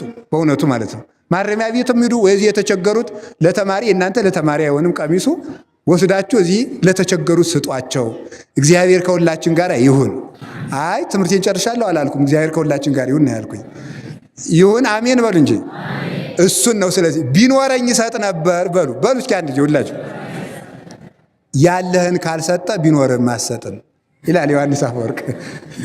ያለህን ካልሰጠ ቢኖርህም አትሰጥም። ቢኖርህ የምትሰጥ ከሆነ ያለህን እየሰጠህ ጀምር ይላል። እሺ በሉ ቢኖርህ የምትሰጥ ከሆነ በሉ ያለህን በመስጠት ምን በል ጀምር። አሁን ቁርስ ተመልከቱ። ቁርስን ተመልከቱ። ሰው ምሳ ይበላ ነበረ። ያን የሚበላውን ተመልከቱ። ጾሙን ሲውል 12 ሰዓት ነው አብይ ጾም የሚጾመው ታውቃላችሁ። እስከ 12 ሰዓት ሲበላ እዚያ በኋላ ይበላል። ስለዚህ ተመልከቱ፣ ሲውል የምሳውን ለድሃ እንዲሰጥ ነው። ጾም ማለት የምሳን ለድሃ መስጠት ነው እንጂ የምሳ ለድሃ ካልተሰጠ ጾም ሳይሆን ቁጠባ ነው የሚባለው። እሱ ጾም አይደለም። ጾምን ዋጋ እንዲያገኝ የሚያደርገው ምጽዋት ነው። ለባልንጀሮቻችን እንድንራራ እግዚአብሔር ይርዳል። በዓል ሲሆን ወደ መዝናኛ አትሂዱ። አሁን ትንሣኤ ይመጣል። ሌላ የቤት ስራም እየሰጠዋችሁ ነው። በዓል ሲመጣ ሁላችሁም ማረሚያ ቤት ሂዱ። እዚያ ከሄዳችሁ ሰላም አግኝታችሁ ክርስቶስን ነው እኮ ጠይቃችሁት የምትመጡ። ምናለ ብራብ አብልታችሁኛል አለና መቼ ርቦህ አብልተን አሉት። ተመልከቱ፣ መልሱን ሰምታችኋል። ተመልከቱ፣ ታስሬ ጠይቃችሁኛል። መቼ ታመ መቼ ታስረ ዘገበርክሙ ለሃዱ እምሉ ንዑሳን። ተመልከቱ፣ ሊተገበርክሙ ከነዚህ ከታናናሾቹ ለአንዱ ያደረጋችሁት ለእኔ ያደርጋችሁልኛል አለ። ተመልከቱ፣ ከነዚህ በሉ ከታናናሾቹ ለአንዱ ያደረጋችሁት ለማን አደረጋችኋል? ስለዚህ አሁን ለአንድ ሰው እንጀራ ስንሰጠው ለማን የሰጠ ነው? በሞት ይንገሩኝ። አረ ለክርስቶስ በሉ። ለአንድ ሰው ልብስ ስሰጠው ለማን የሰጠ ነው? ምክንያቱም ተርቦ አብልታችሁታል ነው፣ ተርቤ ነው ያለ። ስለዚህ የሰዎች ራብ የክርስቶስ ራብ ነው። የሰዎች መራቆት የክርስቶስ መራቆት ነው። እሱን አስቦ በእርግጠኝነት የሆነ ነገር ሳንቲም ስጥሉ፣ ለነዳያን ሳንቲም ስጥሉ እንኳን ውርውር አድርጋችሁ አጥሉ። ምክንያቱም እየሰጠን ያለው ለማን ነው? ለክርስቶስ። አሁን ለክርስቶስ ውርውር ይደረግለታል? አይደረግለትም። አክብሮ አሁን ለእኔ አንድ ዕቃ ንስማ ገሌ ያቀብለኝ ብል በሁለት እጃችሁ ነው የምትሰጡኝ። መቼስ አባ ነው ብላችሁ አክብራችሁ ነው። እንደዚያ ከሆነ ተመልከቱ፣ ከእኔ ይልቅ የሚገብረው ያድሃ ነው። ክርስቶስ የሚጠይቀን ተመልከቱ፣ ለአባ በሁለት እጅ ዕቃ አሳልፈልኛል ብሎ አይደለም። ተርቤ አብልተኛል፣ ተጠምቼ አጠጥተኛል፣ ታርዤ አልብሰኛል ወይ፣ ታስሬ ጠይቀኛል ወይ? ጥያቄው ይሄ ነው። የእኛም ጥያቄ አለ። ለእኛ ሲገለበት ደግሞ በትምህርት ታስሬ ፈተኸኛል ይላል። በኃጢአት ታስሬ ፈተኸኛል። እንዲህ ክርስቶስ በኃጢአት ይታሰራል? የእናንተን እስራት አድርጎ ይጠይቃል። በኃጢአት ታስሬ በድንቁርና ብታሰር በእውቀት ጠይቀኸኛል ብሎ ደግሞ ካህናትን ይጠይቃቸዋል። ሃላስተማረ ደግሞ አልጠየቅኝም፣ ሃልናዘዘ የሕዝቡን ኃጢአት ካልፈታ በዚህ ይጠይቀዋል። ነገ ወንጌሉ ማቴዎስ 24 ሲተረጎም በየቤተ ክርስቲያኑ ትሰማላችሁ። በትምህርት ጠይቀኸኛል፣ በክህነት ጠይቀኸኛል፣ በንስሐ ጠይቀኸኛል ብሎ ለካህኑ ይፈርድለታል። ካልጠየቀ ይፈርድበታል። የሚጠይቀው በዚህ ነው። ከቃሉ ጋር ናችሁ። እንግዳ ሁኜ ብመጣ ተቀብለኛል ሲለው ደግሞ ከሌላ እምነት የመጣው ሰው የእምነት እንግዳ ነው። እሱን አስተምሮ ጸልዮ አጥምቆ ክርስቲያን አድርጎ ያቆረበ ሰው እንግዳ ተቀበለ ይባላል። ለእናንተ እንግዳ መቀበል ይሄኛው ነው። ለካህናት እንግዳ መቀበል ደግሞ ይሄ ነው። እሱ እንድናደርግ አምላከ ቅዱሳን ይርዳል። በመጨረሻ የምትበላውን ስጡ አትበሉ። ለሚበሉት የሚበሉትን፣ ለተራቆቱት የሚለብሱትን ሰጥተን እንድንድን አምላከ ቅዱሳን ይርዳን። ትምህርቱ መጨረሻው ስለሆነ ሳልዋሽ 20 ደቂቃ ትጨምሩኛላችሁ?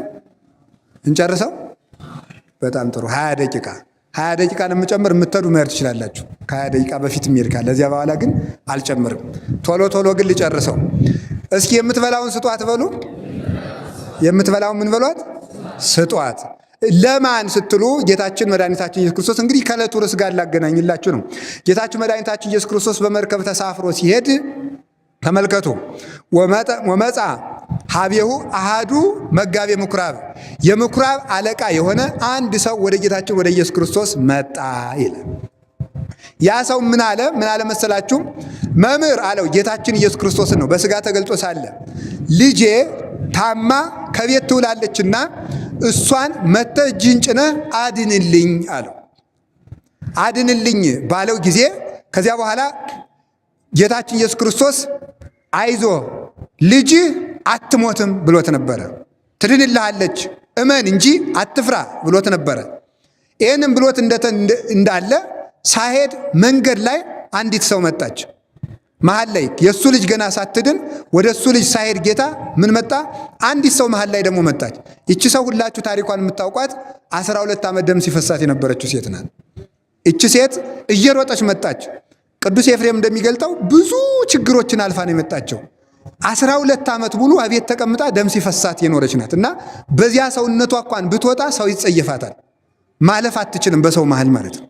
ምክንያቱም ሰው ተጸይፎ ወደዚያ ሁኝ ይላታል። ሀፍረት አለባት ማለት ነው። ስለዚህ ብሄድ ህዝቡ እንዴት አድርጎ ያስገባኛል ብላ ሀፍረት ይዟታል። ብሄድ ብላ ብትቀር ህመሙ አለ። አይ አውጥቻ አውርጄ ልሂድ እንዳትል ይላሉ ሊቃውንቱ። አውጥቻ አውርጄ ልትሂድ እንዳትል ክርስቶስ ቆሞ እየጠበቃት ሳይሆን እያለፈ ነው ይላል። እስቲ እያለፈ በሉ። እያለፈ ነው። እያለፈ ስለሆነ አልፎኝ ከሄደ በኋላ አልደርስበትም ብላ አሰበች። ስለዚህ ሀፍረቱንና የህዝቡን ግፊያ እችለዋለሁ ብላ ወጣ ሄደች። ወጣችና እግዚአብሔር ነገሮችን ለመልካም ያደርግ የለ እሷ 12 ዓመት በሙሉ በደም ተነክራ ይኖረች ስለሆነ እየተጸየፋት ሰው ሲሸሽላት ለእሷ መንገድ ተከፈተላት እንጅማ 5000 ህዝብ ስለሚከተለው መግቢያ አታገኝም ነበረ። በቁስሏ መንገድ ተከፍቶላት መጣች። መከራችን የህይወት መንገድ እኮ ያደርጋል መድኃኔዓለም። በሱ ተከፍቶላት መጣችና ልብሱን ዳሰሰች። ልብሱን ከዳሰሰች በኋላ ዳነች። ከዚያ በኋላ ጌታችን ኢየሱስ ክርስቶስ ልብሴን ማን ዳሰሰ አለ። ባጭሩ ልብሴን ማን ዳሰሰ? ይሄ ሁሉ ሰው እየተጋፋ ልብሴን ማን ዳሰሰ ትላለህ አሉት። ሐዋርያት ናቸው። አይል እስመ ኃይል ወፃ ምኔ መደብ ሌላው ይጋፋኛል፣ ይሄኛው ግን አለ ያውን የነካኝ እጅ ግን ኃይል ከኔ ወጥቶ አርፎበታል አለ። ከኃይል ከኔ ወጥቷልና ተመልከቱ ማን ነው ብሎ ጠየቀ። እዚያ በኋላ ያች ሴትም ድናለችና እውነቱን ገልጣ ለጌታችን ለኢየሱስ ክርስቶስ ነገረችው።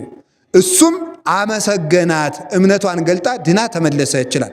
ይቺ ሰው ከዳነች በኋላ ተመልከቱ፣ ይቺ ሰው ከዳነች በኋላ ጌታችን ኢየሱስ ክርስቶስን ብዙ ተከፈለው። እሷ ስትድን አይቶ እንደገና ሁሉ ብዙ ሰው ተከተለው። ብዙ ሰው ሲከተለው ግን ብዙውን ሰው ሳይሆን 3 ሰው አስከተለና ኢያይሮስ ከሚባለው ሰውዬ ልጄ ታማብኛለች መታደንልኝ ወዳለው ሰውዬ ቤት ሄደ። ሲሄድ ከቤት በገባ ጊዜ ልጅቱ ታማ ተመልከቱ፣ መግነዙ ተዘጋጅቶ ሙታለች፣ አርፋለች። ጌታችን ኢየሱስ ክርስቶስ ገባ። ለምንድን ነው የምትታወቁት? ልጅቱ አንቀላፍታለች እንጂ አልሞተችም አላቸው። ወሰሐቅዎ ብዙ ሰዎች ተሳለቁበት ይላል። ሙታ ገንዘናት አይምሮ የለውም እንዴ የሰውዬ ሎቱ ስብሐት አንቀላፍታለች ይላል እንዴ ብለው ተሳለቁበት ይላል። ጌታችን መድኃኒታችን ኢየሱስ ክርስቶስ ጣቢታ ቁሚ አላት። ጣቢታ ቁሚ ሲላት ተመልከቱ፣ ምን አለት? ጣቢታ ቁሚ ማለት ይሄ ትርጓሜው ምን ማለት ነው? ተንሥኢ ወለቴ ብሂል ትርጓሚሁ ይላል። ትርጉሙ ልጄ ሆይ ተነሽ ማለት ነው። ቅድም አንድ የዘለልኩት ታሪክ ልንገራችሁ። ያቺ ሰው ስትድን 12 ዓመት ደም ሲፈሳት የነበረችው ሴት ስትድን ጌታ እንዲህ ነበር ያለ፣ እምነትሽ ልጄ ሆይ እምነትሽ አድኖሻል። ልጄ ሆይ የሚለው እንዳትረሱ። እስኪ ልጄ ሆይ በሉ። እምነትሽ አድኖሻል። ስንት ዓመት ነው ደም ሲፈሳት የነበረው? 12 ዓመት። ይችኛይቱን ደግሞ ምን አላት? ጣቢታ ቁሚ አላት። ጣቢታ ቁሚ ማለት ሲተረጎም ምን ማለት ነው? ልጄ ሆይ ተነሽ። እስኪ ልጄ ሆይ ተነሽ በሉ። ሁለቱን ምን ብሎ ነው የጠራቸው? ልጄ ሆይ ተነሽ አላት። ከዚያ በኋላ ተመልከቱ፣ ወተንሳት ተመልከቱ፣ ሶቢሃ ይእቲ ወለት ወአንሶ ሰወት። ያቺ ሴትም ያቺ ልጅ ተመልከቱ ወዲያው አፈፍ ብላ ተነሳች ይላል። ያን ጊዜም 12 ዓመቷ ነበረ። ስንት ዓመቷ ነው? የቅድሚቱ ሴት ደም ሲፈሳት የነበረው ስንት ዓመት? 12። እቺ ልጅ ስንት ዓመቷ ነው? 12 ዓመት። ተነሳች። ከተነሳች በኋላ ምንድን ነው ያላቸው ጌታ?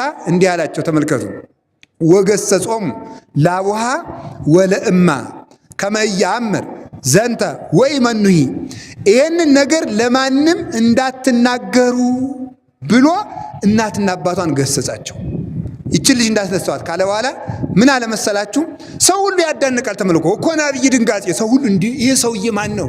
ሙት የሚያነሳ ማን ነው ብሎ ያዳንቃል። ሰው ሁሉ እያዳነቀ ልጅቱ ተነስታለች። ሰው ከእንቅልፍም ተነሳ ከሞትም ተነሳ መጀመሪያ የሚፈልገው ምግብ ነው። ከዛ ምን አደረገ ጌታ? ችግሯን ብሶቷን የሚያይ እሱ ነውና የምትበላውን ስጧት አለ። እስኪ የምትበላውን ስጧት አበሉ። የምትበላውን ስጧት። ሰጣም በላች። አንደኛ አዝኖላት፣ ሁለተኛ ምታት እንዳልሆነ ለማጠየቅ በትክክል እሷን የምትመስል አስነስቶ ሳይሆን እሷን እንዳስነሳት እንዲያውቁ አብልቶ አሳያቸው። ረሃባችን የሚያውቅልን መድኃኔዓለም ስሙ የተመሰገነ ይሁን። ትርጉሙን ብቻ እንሰማለን ማለት ነው። ትርጉሙን እንሰማለን። 12 ዓመት ደም ሲፈሳት የነበረች ሴት ማለት ሁለቱም 12 እስኪ 12 በሉ በሉ ሁላችሁ 12 በሉ።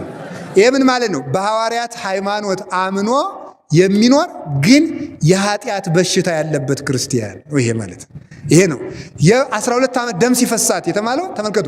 በሐዋርያት ሃይማኖት ያምናል፣ በሐዋርያት ሃይማኖት ተጠምቋል፣ ስሙ ክርስቲያን ነው፣ መስቀል አስሯል። ግን በርኩሰት ታሞ በኃጢአት ጎስቁሎ የሚኖር ሰው ማለት ነው። 12 ዓመቷ ነበር ማለት እድሜ ዘመኑን ዓመት የተባለ እድሜ ዘመኑን በሐዋርያት ሃይማኖት አምናለሁ እያለ እድሜ ዘመኑን በሙሉ በኃጢአት ተዘፍቆ የሚኖር በደም ተነክሮ የሚኖር ኃጢአተኛ ነው። ሁለቱም የተባለ ማለት ነው። ያቺ ሴት እኛን ይወክላል ማለት ነው። ክርስቲያኖችን የሚወክል ነው። ሁላችንም የሐዋርያት ሃይማኖት አለን። ክርስቶስ አምላክ ነው። በአብ በወልድ በመንፈስ ቅዱስም እናምናለን። የሐዋርያት ጥምቀት አለን፣ ተጠምቀናል። በሐዋርያት ቤተክርስቲያን አምነን እንኖራለን። ግን ግማሾቻችን እንደዚያች 12 ዓመት እንደሚፈሰን አምነን ግን የኃጢአት መርገም ያለብን የኃጢአት ዕዳ ያለብን ነን። በኃጢአት የሞት በ12 ዓመቷ ሞተች የተባለች ደግሞ በሐዋርያት ሃይማኖት አምኖ በኃጢአት የሞተ ሰው ማለት ነው። በኃጢአት የሞተ ሰው ከዚያች ምን አለች? አፍራ ነበረ። ተመልከቱ። እንዳልሄድ አፍራለሁ አለች። እንዳልሄድ አፍራለሁ ማለት ንስሐ እንዳይገባ የሚያፍር ሰው ማለት ነው። ንስሐ የሚያገባ እንዴት ብዬ እናገራለሁ ብሎ አፍሮ ከዚያ በኋላ ተመልከቱ። እንዳትቀር ያማታል፣ ይገላታል። እስኪ ያማታል፣ ይገላታል በሉ። ካመማት ህመሙ ምን ያደርጋል? ይገላል። ምን ማለት ነው ደግሞ? ንስሐ መግባት ይፈልጋል። አሁን ሁለት ልብ ያለን ሰው የሚወክል ነው ይሄ። ንስሐ መግባት ይፈልጋል፣ ያፍራል። ከዚያሳ ደግሞ ዝም እንዳይል ንስሐ ሳይገባ እንዳይቀመጥ ደግሞ ንስሐ ሳልገባ ብሞትስ ይላል። ደግሞ እንዲህ ያለው ሰው ነው ደግሞ ንስሐ ሳልገባ ብሞትስ ብሎ ይናገራል። ከዚያሳ ተመልከቱ መጨረሻ ላይ ኢየሱስ ክርስቶስ ቁሞ አይጠብቀኝም እያለፈ ነው። እስኪ እያለፈ ነው በሉ። ኧረ አይዟችሁ። ስንት ቀን ክርስቶስ አልፎን እንደሄደ ግን ታውቃላችሁ? ብዙ ቀን አልፎን ሄዷል እኮ። ስጋውን ደሙን ተቀበሉ ተባል፣ ንስሐ ግቡ ተባል፣ ምን ተባል። በሽታ መጥቶ ኑ ብሎ ጠራን። ጦርነት አምጥቶ ጠራን። ወረሽኝ አምጥቶ ጠራን። የሰው ሞት የባልንጀራ ሞት አምጥቶ ጠራን። በዚህ ሁሉ ክርስቶስ በእኛ እያለፈ ነው። ንስሐ ግቡና ቁረቡ እያለ ነው። በየቀኑ ክርስቶስ ያልፈናል። እግዚአብሔር እንዳያልፈን አምላከ ቅዱሳን ይርዳን። ስለዚህ ያልፈኛል ማለት ክርስቶስን ሳላገኘው እድሜ ቢያልፍስ ብሎ በመጨረሻ ላይ ሀፍረቱንም ንቆ የሰውን ሳቅም ንቆ። አሁን ተመልከቱ፣ ሰው ቢስቅብኝስ ነው ያለችው እቺ ሴት። ሰው ቢስቅብኝስ ቢጸየፍልኝ ማለት እንዲህ አርጌ ኃጢአት ስዘራ ስዘፍን ስጨፍር ዝሙት ስሰራ ሳመነዝር ስገድል ሳጨስ ስቅም የኖርኩ ሰው ቤተ ክርስቲያን ብታይ ሰውስ ምን ይለኝ እገሌን ብሎ ጻድቅ ቢለኝስ ብለን የምንቀር። ዙሮ ግን ቁም ነገሩ ክርስቶስ እያለፈን ነው። ክርስቶስ እያለፈን ነው ብሎ እሱን አልፎ ተቆርቁሮ ንስሐ መግባት ነው። ከዚያ በኋላ ይቺ ሴት ሄደች። ግፊያ ነበር። እስቲ ግፊያ ነበር በሉ። ምን አላችሁኝ? ግፊያ ነበር። የሚጋፋ ክርስቶስን የሚገፋው ይሄ ማለት ምን ማለት ነው? ተመልከቱ። ስርዓት የለሽ ካህናትና ስርዓት የለሽ ክርስቲያኖች ናቸው እነዚህ። ከክርስቶስ አጠገብ ግፊያ አለ። ያቺ ሴት ስትመጣ ማለት የኃጢአት በሽተኛ መዳን ፈልጎ ወደ ቤተክርስቲያን ሲመጣ ብዙ እንቅፋት ይገጥመዋል። እንዴ እነሱም እንዲህ ያደርጋሉ እንዴ እነሱ ከበደሉ ማን ብሎ እንቅፋት የንስሐ እንቅፋት ይገጥመዋል። ጥቅመኛ ሰው ሊገጥመው ይችላል። ፖለቲከኛ ሊገጥመው ይችላል። ዘረኛ ካህን ሊገጥመው ይችላል። ገንዘብ ፈላጊ ይጠቅመዋል። ጠንቋይ የሚገጥመው ይችላል።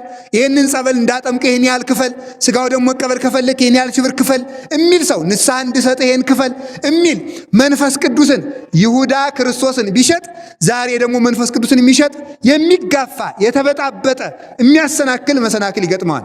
ያን ሁሉ ታግሳ ግን ጨርቁን ብዳስስ እድናለሁ ብላ መጣች። ጨርቅ መዳሰስ የተባለው ተመልከቱ፣ ልብ ብላችሁ ስሙ። ጨርቅ መዳሰስ የተባለው ጨርቅ የተባለችው ቤተክርስቲያን ናት። እስኪ ቤተክርስቲያን በሉ፣ አይዟችሁ በሉ። የክርስቶስ ጨርቁ ምንድናት? ቤተክርስቲያን በሉ፣ አይዟችሁ። ጨርቁ ብቻ አይደለችም፣ አካሉ ናት ቤተክርስቲያን። በዚያውም ላይ ምንድነው የክርስቶስ ጨርቅ የተባለ ምንድነው ካላችሁ ቅዱሳን ናቸው። ለምን?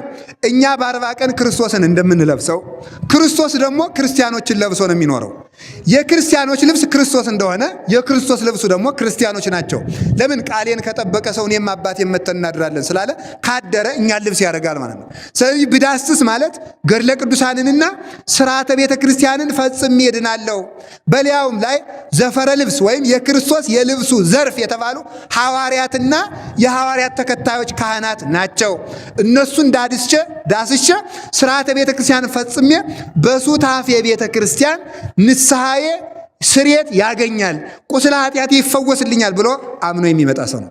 በእምነት ልብሱን መዳሰስ ማለት በእምነት ማስቀደስ፣ በእምነት ኪዳን ማስደርስ፣ በእምነት መጾም፣ በእምነት መጸለይ፣ በእምነት መመጽወት፣ በእምነት መታረቅ፣ በእምነት ማስቀደስ፣ በእምነት ንስሐ መግባት፣ በእምነት መሳለም ማለት ነው። ይሄንን የመሰለው በእምነት ጨርቁን መዳሰስ። ጨርቁን መዳሰስ ብሎ ያን ጊዜ ይላል ቅዱስ ኤፍሬም፣ ያን ጊዜ ይላል ተመልከቱ፣ ልብሱ ከአካሉ የተገናኘ ነውና ይላል።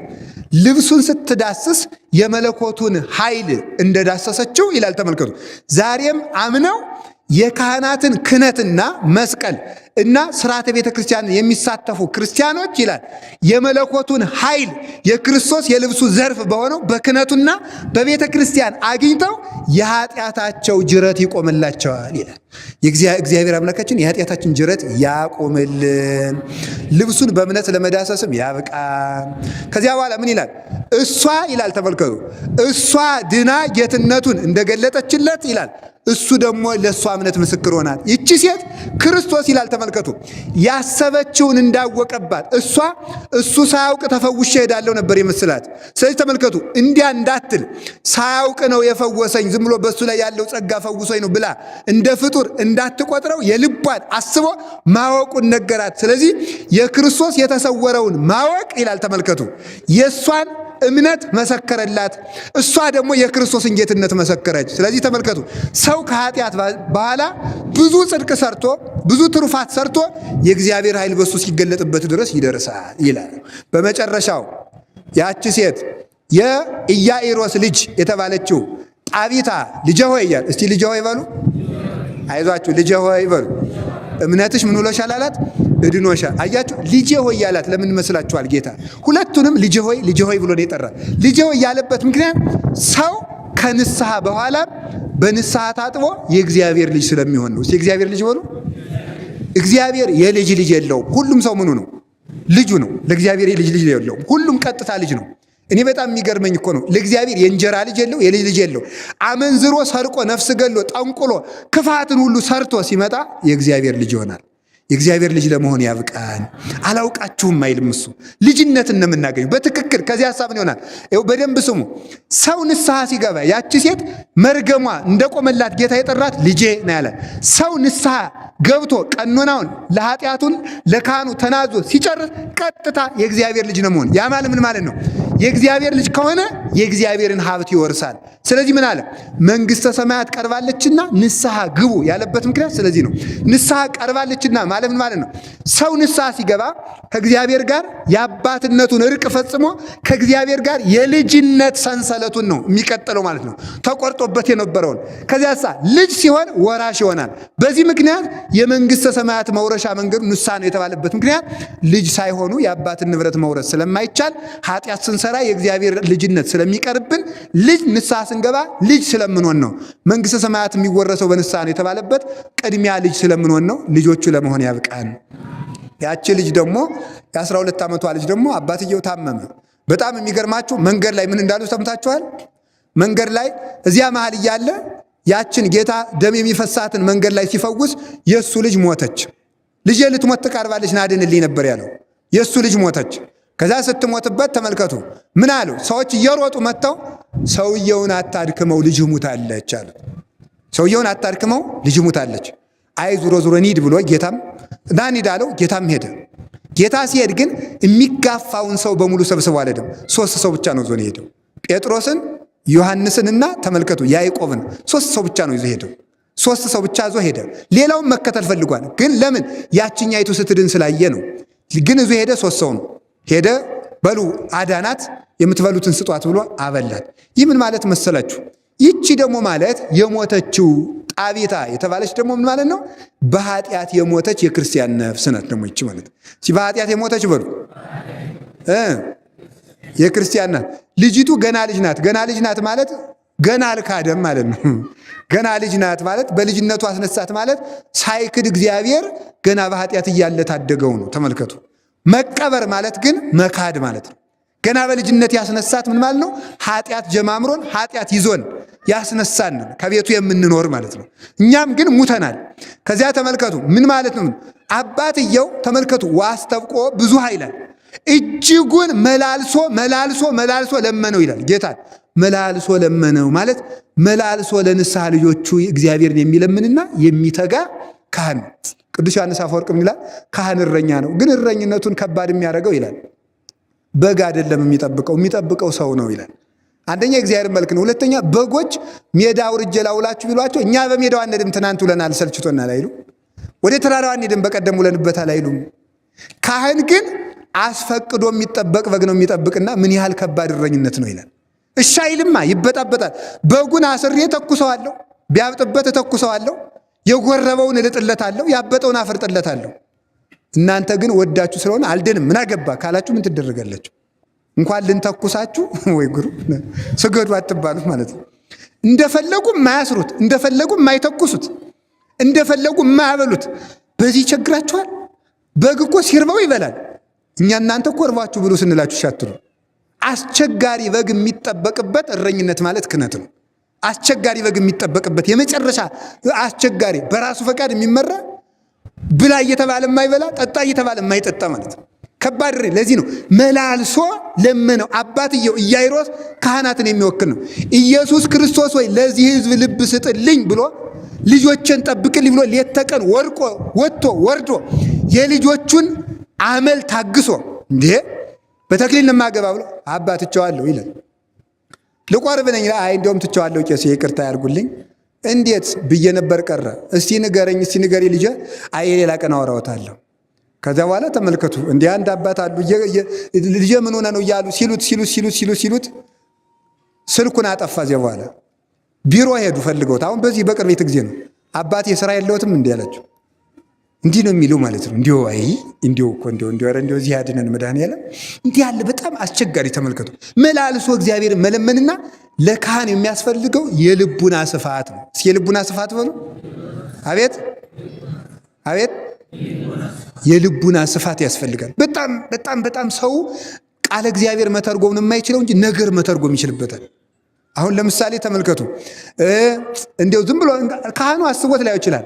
እንዲያው ወልደ ሰንበት በቀደም መጥቶ እግዚአብሔር ይስጠው እንዲያው ጥሩ ልጅ ነው እዚህ ቤተ ክርስቲያን ስራ ብያዝቸው ሰርቶ ሲባል እኔንም ብር አንጣ ለማለት ነው የዚያ ታሪክ መነገሩ ይላል ሰው። ራሱን ጠማማ ትውልድ እኮ ነው በእውነቱ ማለት ነው። ብር ለመለመን ታስቦ ነው የሚለው ማለት ነው። እንደዚህ አይነት ስለሆነ አስቸጋሪ አመንዝራ ትውልድ ነው። እግዚአብሔር እንደዚህ እንዳትሆኑ ይጠብቃችሁ። መላልሶ መለመንና መላልሶ መትጋት ይገባዋል በእውነቱ ማለት ነው። ከዚያ በኋላ ምን አደረገ? ጌታ አብሮት ሄደ። ሲሄድ 3 ሰው ይዘ ጴጥሮስን ያዕቆብንና ዮሐንስን። ምን ማለት ነው? ጴጥሮስ ማለት ክህነት መጀመሪያ የክህነት ጀርባ የተሰጠው ነው እና ጴጥሮስ ማለት አለት ነው። አለት ማለት ክርስቶስ ነው። ስለዚህ ካህኑ ወደ ንስሐ ልጆቹ ሲሄድ ምን ይዞ መሄድ ነው ያለበት? ኢየሱስ ክርስቶስን ሆኖ እሱ ኢየሱስ ክርስቶስን ይዞ አምላክነቱን አምኖ ከዚያ አሳተሞ ጴጥሮስን ክህነቱን፣ ዮሐንስን ንጽህናውን ድንግል ነው ንጽህናውን፣ ከዛሳ ያዕቆብ ማለት ከሐዋርያት አስቀድሞ መጀመሪያ ሰማዕት የሆነ ነው። ስለዚህ አንድ ካህን ለንስሐ ልጆቹ የሚያስፈልገው ሰማዕትነት፣ ክህነትና ንጽህና ነው። ከነሱ የሚገኘውን ጥቅም ገንዘብ ምናምን ወይም ዝሙት ወዘተርፈ የማይል ሰው ማለት ነው። በነገራችሁ ላይ አንድ ካህን ከንስሐ ልጁ ጋር ወይም ደግሞ ንስሐ ልጅቱ ባትሆንም ከአንዲት ሴት ጋር ዝሙት ቢሰራ አንድ ኃጢአት ብቻ አይደለም የሚሰራው፣ 4 ኃጢአት ነው የሚሰራው። አንደኛ ማንኛውም ካህን የንስሐ አባት ስለሆነ አይደለም፣ ማንኛውም ካህን ለማንኛውም ክርስቲያን ምን እንደሆነ ታውቃላችሁ? አባት። እስኪ አባት በሉ።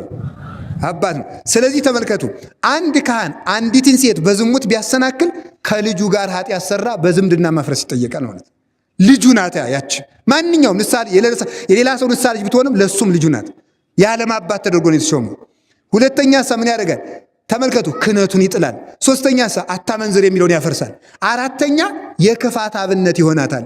የክፋት አብነት ማለት ምን ማለት ነው? የክፋት አብነት ማለት ካህናትም እንደዚህ ዝሙት የሚሰሩ ከሆነ እያለች ከሌላው ጋር መስራት ኃጢአት አይመስላትም። እዚያ በኋላ የማትመለስ መደዲ ኃጢአተኛ ትሆናለች ማለት። ስለዚህ ከዝሙት አንጽቶ ከገንዘብ ፍቅር ከዚህ ሁሉ ራሱን አንጽቶ ንጽህናን ከዚያሳ መስዋዕትነትን ሰማዕትነትን ሊሰድቡት ይችላሉ። ቅድም እንዳልኳችሁ ስራ የለውትም 10 ጊዜ እንደዚህ የሚሉኝ መጀመሪያ ራስዎት ይጽደቁ የኛ ጻድቅ ሊላቸው ይችላል ማለት ነው። መንጋ ሌባ ቄስ ሌባ መነኩሴ ማናውቃችሁ ስትሰክሩ እንደማትሉ ታቦት እየሸጣችሁ ሊለው ይችላል። ስድብ ሞልቶት የለ ሰው እንደ ድርሰት ነው እኮ የሚያንበለብለው። ይህን ሁሉ ሰማዕትነት መክፈል አለበት። ድሃ ሊሆን ይችላል፣ ሊቸግረው ይችላል። ተመልከቱ፣ በዚህ ሁሉ ተጠንቅቆ የሚጠብቅ ነው እሱ 3ቱን ይዞ ሄደ የተባለው። በዚያ ሁሉ መሃል ኢየሱስ ክርስቶስን ከመሃሉ ማድረግ አለበት ማለት ነው። እሱን ፈርቶ ምዕመናን አመሰገኑኝ አላመሰገኑኝ፣ ተቀበሉኝ አላልተቀበሉኝ፣ አደነቁኝ አላደነቁኝ ሳይሆን ቁም ነገሩ ኢየሱስ ክርስቶስ ምን ይለኛል ብሎ ነው መጠበቅ ያለበት ማለት ነው። ምን ይለኛል ከመጡ ይምጡ፣ ከቀሩ የራሳቸው ጉዳይ ሳይሆን ተከታትሎ የሚፈልግ ደግሞ እንግዲህ ንስሐ አባት ይደውሉልኛል ብያላችሁ ደግሞ እንዳትጎለቱ፣ እንደዚህ የሚል መሆን አለበት። ከዚያሳ ምን አደረገ? መጨረሻ ላይ ገባ። መንገድ ላይ ግን ሲሄድ ምን ብለዋል? ልጅ ሙታለች። ልጅ ሙታለች በሉ አይዟችሁ። ልጅ ምን ብላለች? ምን ብላለች? ሙታለች። ልጅ ሙታለችና አትድከም ያሉት እገሌ እንግዲህ አይረባም የሚሉ ሰዎች ናቸው። ለንስሐ አባቱ ይመጡና ለቤተ ክርስቲያን መጥተው እገሌ እኮ አይረባም እገሊት ተመልሳ እገሌ ተመልሶ እንግዲህ አይረባ እሱ ከስሯል ብለው ለንስሐ አባቱ ነገር የሚሰሩ ሰዎች ሊያመለክቱ ይችላሉ፣ ሊኖሩ ይችላሉ። እነሱንም ቢሆን አልፎ ኢየሱስ ክርስቶስን ብሎ ይዞ መሄድ አለበት። ከካደ በኋላም ቢሆን ልጄ ይመጣል፣ ልጄ ይመለሳል የሚል እምነት ይዞ መሄድ አለበት። ከዚያ በኋላ ተመልከቱ፣ እዚያ ቤት ይገባል።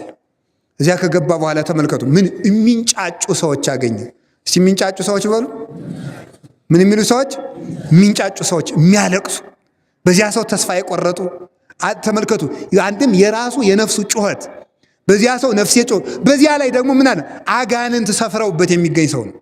ከዚያ በኋላ ገብቶ ምን አለ? ጣቢታ ሆይ ተነሽ። እስኪ ልጄ ሆይ ተነሽ በሉ በሉ፣ ሁላችሁ በሉ። ልጄ ሆይ ምን በይ? ተመልከቱ። ናጽመ ወለዘ ይጸዋዕነ ብሏል ቅዱስ ጎርጎርዮስ። የሚጠራንን እንስማው። እስኪ በሉ ሁላችሁም የሚጠራንን ምን እንበለው ነው ያለ። ዛሬ ይሄ ሁሉ ይሄ ድምፅ ለእያንዳንዳችሁ ነው። ልጄ ሆይ ተነሽ የሚለው የሞተች ነፍሳችሁን ኢየሱስ ክርስቶስ የሚጠራበት ድምፅ ነው። ልጄ ሆይ ተነሽ፣ ከቁርባን የሞትሽ፣ ከጸሎት ከኪዳን የሞትሽ፣ የረከሽ፣ በክፋት የጎሰቆልሽ የክርስቲያን ነፍስ የክርስቶስ ልጅ ሆይ ተነሽ ብሏል። ባለፈው ኃጢአት 4 ሞት ይወልዳል አላኳችሁ? ኃጢአት ሞት ከሆነ ንስሐ ትንሣኤ ነውና ልጄ ሆይ በንስሐ ተነሽ። ልጄ አያችሁ፣ ኢየሱስ ክርስቶስ ሙታም ልጄ። እስኪ ሙታም ልጄ በሉ። የነበረውን ችግር አይታችኋል። ተመልከቱ። መንገድ ላይ ሙታለች የሚሉ ሰዎች አሉ። ሐሜተኞች ሰው እንዳይድኑ ያደርጋሉ። ሁለተኛ ደግሞ ልጅቱ ራሷ ሙታለች። የማልማን አንደኛ ሰውየው ሙቷል፣ በኃጢአት የሞተ ሰው ነው። ሁለተኛ ደግሞ የራሱ በኃጢአት መውደቅ አንሶ ደግሞ የሰዎች ተስፋ ማስቆረጥ አለ። ካህኑ ይህን ሁሉ አልፎ ልጄ ሆይ ተነሽ። እኔ ግን የሚደንቀኝ ይሄ ነው፣ ሙታም ልጄ ማለቱ። እስኪ ሙታም ልጄ በሉ እስቲ። ይሄ ማለት በኃጢአት ወድቀንም ክርስቶስ ልጆቼ ማለትን አያፍርም። ልጆቼ እያለ አሁንም ይጠራል። የሚሰማ ከተገኘ የሚጠራንን እንስማው። ተመልከቱ ምንድን ነው ኢየሱስ ክርስቶስ ከኛ ከባድ ነገር አልፈለግም ነው። ተመልከቱ ኢሐሰሰ እግዚ እምኔነ ግብረ እጹበ ነው የሚለው ቅዱስ ጎርጎርዮስ። እግዚአብሔር ከኛ ከባድ ነገር አልጠየቀም። ምንድን የፈለገን ያለው ተመልከቱ። አላ ከመይናጽነ ልበነ ተመልከቱ ወንትመየጥ ኀቤሁ ተመልከቱ። እሱ ልባችን እንዳናደነድንና በንስሐ ተመለሱ ያለ እንጂ ከባድ ነገር አልጠየቀንም ብሎ ይናገራል ቅዱስ ጎርጎርዮስ። እዚያ ልጄ ሆይ ተነሽ አለ። ተነሳም ተመላለሰች። ቶሎ ይዟችሁ ተነሳ ተመላለሰች። ጨርሰናል። ተነስታ ምን አለች? ግን እየሰማችሁ ነው? ደቂቃውን እያያችሁ ነው የቆያችሁ? እየሰማችሁ አይደል? እሺ እግዚአብሔር ይስማችሁ። ሞልቷል። እኔም ትምህርቴን ጨርሻለሁ። ስለዚህ ተነስታ ተመላለሰች በሉ ሁላችሁ በአንድ ድምፅ። ተነስታ ምን አለች? ተነስታ ጉቻ አለች አይደል? ምን አለች? ተመላለሰች። ይሄ ደግሞ ምን ማለት ነው? ሰው ንስሐ ገባ የሚባለው ምንድን ነው? አንደኛ የቀድሞ ኃጢአቱን ሲያቆመው ነው። ሁለተኛ ቀድሞ ያልሰራውን ጽድቅ ሲሰራ። እስቲ በሉ ቀድሞ ያልሰራውን ጽድቅ። ስለዚህ ከንስሐ በኋላ ንስሐ ገብቻለሁ እንግዲህ ተለቃልቄያለሁ ብሎ ጉች ብሎ ሳይሆን መመላለስ ይገባል። መመላለስ ምን ማለት ነው? በጽድቅ እግር ነው። ዋርታ እግሬ ነው ውስተ ፍኖተ ሰላም። እግረ ልቡናችን ወደ ፍቅር ወደ ወንጌል መቅናት አለበት። ይጣላ የነበረ ወደ ፍቅር፣ ትዕቢተኛ የነበረ ወደ ትሕትና፣ ይሰርቅ የነበረ ወደ ምጽዋት፣ ዘማዊ የነበረ ወደ ንጽሕና፣ እንቅልፋም የነበረ ወደ ኪዳን፣ ነጋ ለኪዳን መሸ ለቁርባን። እስኪ ነጋ ለኪዳን በሉ። መሸ ለምን? ከሰዓት ያስቀድሳል፣ ማለዳ ኪዳን ያደርሳል። ስለዚህ ተመልከቱ፣ አብዝቶ መልካም ቢሆን እግዚአብሔር አብዝቶ እንደማረው አብዝቶ መልካም መሆን። እስኪ አብዝቶ መልካም መሆን ሆነ። ተነስታ በሉ አይዟችሁ ምን አለች? አዎ። ስለዚህ ስራ አያስፈልግም ለሚሉ ሰዎች ከሃይማኖት በኢየሱስ ክርስቶስ ካመን በኋላ ንስሐ ገባው ነው። በጸሎት ስግደት፣ ቁርባን ምናምን እንደ ምጽዋት አያስፈልግም ለሚሉ ሰዎች ተነስታ ቁጭ አለች ሳይሆን ተነስታ ተመላለሰች ነው የሚለው። ከዚያ በኋላ ምን አለ? የምትበላውን ስጧት በሉ እንጂ የምትበላውን ስጡ። የምትበላው ምን በሏት? እግዚአብሔር ይስጣችሁ። የትምህርታችን መጨረሻ ነው። እስኪ የምትበላውን ስጧት በሉ። እንግዲህ ተናዘዝን ባለፈው። ንስሐ ምን ያረጋል? እንዲያረጋል። አሁን ልጅቱ በደንብ ስሙ። ልጅቱን ክርስቶስ አስነሳና የምትበላው እንዳታቀምሷት ፍትልክ ብሎ አንድ ሰው ቆሎም እንዳይሰጥ ልጅቱ መልሳ በራብ ትሞታለች። አትሞትም? ትሞታለች። አይደለም እንዴ? ንስሐ ገብቶ ያልቆረበ ሰው መልሶ በኃጢአት ይሞታል። ቁም ነገሩ የምትበላውን ስጧት በሉ። እንግዲህ ከሞት ተነስታለች ማለት ነፍሳችሁ እንግዲህ በንስሐ ተመልሳለች። እስኪ በንስሐ ተመልሳለች በሉ። እስኪ ተመልሳለች በሉ። መልሳ እንዳትሞት በሉ። የምትበላውን ማንን ስጧት? ክርስቶስን ስጧት። ቅዱስ ሥጋውን ክቡር ደሙን ስጧት። የቁርባን ፍጻሜ የንስሐ ፍጻሜ ክርስቶስን መብላት ነው። መነሳት ክርስቶስ ተነስቶ ትንሣኤውን ለማስረገጥ በላ። እስኪ ትንሣኤውን ለማስረገጥ በሉ። እሱ ትንሣኤው ምታት እንዳልሆነ ለማጠየቅ በልቶ እንዳሳየ የኛም ንስሐ ምታት አለመሆኑ ከንቱ ንስሐ አለመሆኑ የሚታወቀው በመብላታችን ነው። ማንን? ኢየሱስ ክርስቶስን በመብላት። የክርስቶስ ትንሣኤ በመብል ምታት አይደለም እንዲሉ ሐዋርያት በልቶ እንዳሳያቸው እኛም ትንሣኤያችን በንስሐ መነሳታችን የሚረጋገጠው በመብላት ነው። ካልሆና ግን የክርስቶስ ረሃብ መልሰን እንድንሞት ያደርገናል። ካልበላ ነው፣ ካልጠጣ ነው። እንዴት ብለን እንብላ ስትሉ ወጥተህ ወርደህ ብላ። እሺ ወጥተህ ወርደህ ብላ በሉ፣ ሰርተህ ብላ በሉ እንጂ። ስለዚህ ቃውት የምተረጉሙት ወጥተህ ወርደህ ብላ ማለት ንስሐ ገብተህ በቀኖና ጥረህ ግረህ ክርስቶስን ብላ ማለት ነው። እየተመልከቱ ንስሐ ገብተህ በሉ፣ በቀኖና ጥረህ ግረህ እንባህን አፍስሰህ ምን በል ክርስቶስን ብላ፣ ከዛ በሕይወት ትኖራለህ። ንስሐ እስቲ ኃጢአት ሞት ነው በሉ፣ ንስሐ ትንሣኤ፣ ከዛ ክርስቶስ ምን ይሆንናል? ሕይወት። እስኪ ሕይወት ይሆንና በሉ። ከዛ በኋላ ምን ተብሎ ይዘመርልናል? ዝንቱ ውእቱ ወልዴ ታጉለሂ ወተረክበ ሞተሂ ወሃይወ። ይህ ልጄ ጠፍቶ ነበር ተገኝቷል፣ ሙቶ ነበር ድኗል። ከጣቱ ቀለበት አድርጉለት፣ ለእግሩ ጫማ ስጡት፣ ከሁሉ የተሻለ ልብስ አልብሱት። ፍሪዳም እንረድ፣ እንብላ፣ ደስም ይበለን፣ ጎረቤቶቻችንም እንጥራ፣ ደስ ይበላቸው አለ ይላል። ተመልከቱ።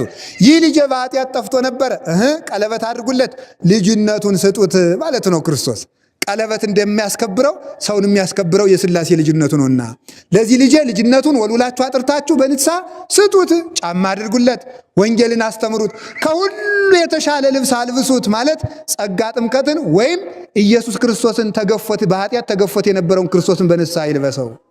ለዚህ ልጄ ተመልከቱ ፍሪዳ ረዱለት ማለት የክርስቶስን ሥጋና ደም ፈትታችሁ ስጡት። ጎረቤቶች ይጠሩና ደስ ይበላቸው ማለት እነ ቅዱስ ሚካኤል እነ ቅዱስ ገብርኤል መጥተው ደስ ይበላቸው ማለት ነው። አንድ ኃጢአተኛ ሲቆርብ ሰራዊተ መላእክት ደስ ይላቸዋልና ይህንን ሽልማት ለማግኘት ያብቃል። አንድ ጥያቄ። ስለዚህ ተመልከቱ እንዴት ብዬ ልብላ ካላችሁ ጥረህ ግረህ ብላ። ኧረ በሉ በሉ ጥረህ ግረህ ብላ በሉ። ጥረህ ግረህ ማለት እንቅፋት ወጥቶ ተራራ ወጥተ ቁልቁለት ወርደ እንቅፋት መጥቶ እሾህ ወግቶ ያባለ ምን ማለት ነው? የቀኖናና የጾም እሾህ ወግቶ ደክመ ወጥተ ወርተ ኃጢአትን ታግለ ንስሐ ገብተ ቅዱስ ሥጋውን ክቡር ደሙን ተቀበል፣ የዘላለም ሕይወትም ታገኛለህ። አብ ወልድ መንፈስ ቅዱስ ያነጻሉ በሉ። በእኔ ዜማ ነው። አብ ወልድ መንፈስ ቅዱስ ያነጻሉ፣ አብ ወልድ መንፈስ ቅዱስ ያጠራሉ፣ አብ ወልድ መንፈስ ቅዱስ ይቀድሳሉ፣ አብ ወልድ መንፈስ ቅዱስ ያነጻሉ ይላል። ልብስ ከሳሙና እንደማገናኘት። አብ ወልድ መንፈስ ቅዱስ ያጠራሉ ይላል። በውሃ እንደመለቅለቅ። አብ ወልድ መንፈስ ቅዱስ ይቀድሳሉ፣ ደርቆ እንደመለበስ። አብ ወልድ መንፈስ ቅዱስ ያነጻሉ፣ ከሳሙና እንደማገናኘት ከንስሐ አባት ጋር መገናኘት። አብ ወልድ መንፈስ ቅዱስ ያጠራሉ፣ በውሃ እንደመለቅለቅ ቀኖናን መፈጸም። አብ ወልድ መንፈስ ቅዱስ ይቀድሳሉ፣ ደርቆ እንደመለበስ ሥጋ ወደሙን መቀበል ማለት ነው። የዛን ጊዜ ሙሉ ልብስ ሆን ማለት ነው። እስኪ ሙሉ ልብስ ሆን በሉ። ሙሉ ልብስ ምን ሆነው የዛን ጊዜ ነው። ንጹሕ የሆነ ከቁርባኑ ይቀበል ይላል። እሳ እንዴት ብለን እንቁረብ ልትሉ ይችላላችሁ። እስኪ ንጹሕ የሆነ ከቁርባኑ ይቀበል ባሉ። አቤት ካህኑ ምን ይላል? ንጹሕ የሆነ ከቁርባኑ ይቀበል ይላል። ንጹሕ የሆነ ከቁርባኑ ይቀበል በሉ ሁላችሁ። ግን ካህኑ ራሳቸው ንጹሕ ናቸው? ቢያንስ አንድ ቀን ተሳድበው አያውቁም? እንዴት ብለው እንግዲህ ሊቀበሉ ነው እሳቸው? ምን ማለት ነው ታዲያ? እንደዚያ ከሆነ እኮ የሚቆርብ ጳጳስም አይገኝም፣ የሚቆርብ ዲያቆንም የለም። ቢያንስ አንድ ቀን ተቆጥቶ ይሆናል። ምን አባታችሁ ነው ዘግይታችሁ ቅዳሴ ገባችሁ ብለው ጳጳሱ ተቆጡ። ዙሮ ዙሮ የቁጣ ትንሽ ትልቅ የለውም። ተቆጥተዋል ማለት ነው። ሰዓትም ከሰረቁ ሌባ ሊሆኑ ነው። ስለዚህ እንዴቱ ነው ይቀበል ካላችሁኝ፣ በንስሐ ንጹሕ ያልሆነ አይቀበል ነው እንጂ የሚያነጻ ንስሐ ነው እንጂ ፈጽሜ ከኃጢአት ስነጻ ነው የምቆርብ ማለት ዘበት ነው። ያለ ድንግል ማርያም በስተቀር በሕይወቱ ዘመን ንጹሕ ሆኖ የዘለቀ ሰው የለም። ቅዱሳንም ቢሆን ተሰናክለው ተነስተው መጨረሻ ላይ የሚበቁት ማለት ነው። ስለዚህ እኔ እውነቴን ነው የምነግራችሁ፣ አልሰማንም እንዳትሉ እንግዲህ ሰምታችኋል። የተማራችሁት ትምህርት ለምስክር አይሆንባችሁ። ለምስክር ሳይሆን ለድነት እንዲሆንላችሁ እግዚአብሔር ይፍቀዳችሁ። ለምስክር ማለት ምን ማለት ነው? አልተማርኩም ጌታዬ ስትሉ አስተምሬሃለሁ ብሎ ይናገራል። ሰው ምን አቅም አለው? የሚያስተምር እግዚአብሔር ነው። እኔ ያስተማርኩት ወንጌል የክርስቶስ ወንጌል ነው። ስለዚህ ተመልከቱ፣ ለአሕዛብ ምስክር የሆንባቸው ዘንድ ወንጌል በዓለም ሁሉ ሲሰበክ ዘመኑ መድረሱን እወቁ ብሏል። የነገው ወንጌል ነው እንግዲህ ተመልከቱ። ወንጌል በየሞባይላችሁ አለ አሁን እንግዲህ ማለት ነው። ይሄ ወንጌል ለመፋረጃ እንዳይሆን ሁላችሁም አሁን ከዚህ ቢያንስ ተመልከቱ። አብይ ጾም አልቆ እስካሁን የተዘጋጃችሁት ትንሣኤ ላይ መቁረብ አለባችሁ። ያልቻላችሁት ደግሞ እስከ ባለ 50 አልፎ ቢያንስ ጾመ ሐዋርያት እንኳን ሲያልፍ ለመቁረብ ያገባም ያላገባም ለመቁረብ ማግባት የግድ አይደለም። ትንሽም ይሁን ትልቅም ይሁን ወደፊት የሚያገባም ይሁን ቁርባን አይከለክልም። ቢቆርብ ቆርቦ ያገባል፣ ያልቆረበ ቢሆን ቆርቦ ያገባል። ስለዚህ ሁላችሁ ክርስቶስን ሥጋውና ደሙን ለነፍሳችሁ ስጧት። ስለዚህ አደራችሁን በሞቴ ለነፍሳችሁ ቃለ እግዚአብሔር ምግቧንና የሕይወት ምግቧን ኢየሱስ ክርስቶስን ስጧት። ለራሳችሁ ካልሆናችሁ ለማንም አትሆኑ። ለነፍሳችሁ ክርስቶስን ስጧት። እስኪ በሉላችሁ፣ ለነፍሳችሁ ሆኑ። እሺ እንሰጣታለን በሉላችሁ። ለነፍሳችሁ ክርስቶስን ስጧት። ለነፍሳችሁ ክርስቶስን ስጧት። ቃላችሁን እንድታከብሩ መንፈስ ቅዱስ በረድኤት ይጠብቅልኝ። የሳምንት ሰዎች በለን። ሳምንት ደግሞ ሌላ ርዕስ እንጀምራለን። ርዕሱን እግዚአብሔር ያውቀዋል። ብዙ ሰው ቀስቅሳችሁ ይዛችሁ አዲስ እስካሁኑ አልተከታተልኩትም። እኔ ብዙ ሰው ስለምፈልግ አይደለም ብዙ ሰው ይዛችሁ እንምለው። ለምን መስላችኋል? ቃል እግዚአብሔር ከተነገረ ላይቀር ብዙ ሰው እንዲድን ስለምንፈልግ ነው። ሌላ የለውም ማለት ነው እንጂ አንድ ሰውም ቢሆን እኔ ያስተምራለሁ። መታዘብ ትችላላችሁ። እሺ ሁላችሁ ቀርታችሁ አንድ ሰው ብትመጡም አስተምራችኋል። ችግር የለው። ግን እንዳቀሩ ደግሞ ለመፈተን ብላችሁ ስለዚህ ኑ በደንብ ሰው ጨምራችሁ አዲስ ርዕስ ይጀምራል። እግዚአብሔር ከሁላችን ጋር ይሁን። ስብሐት ለእግዚአብሔር ወለወላዲቱ ድንግል ወለመስቀሉ ይቆየን።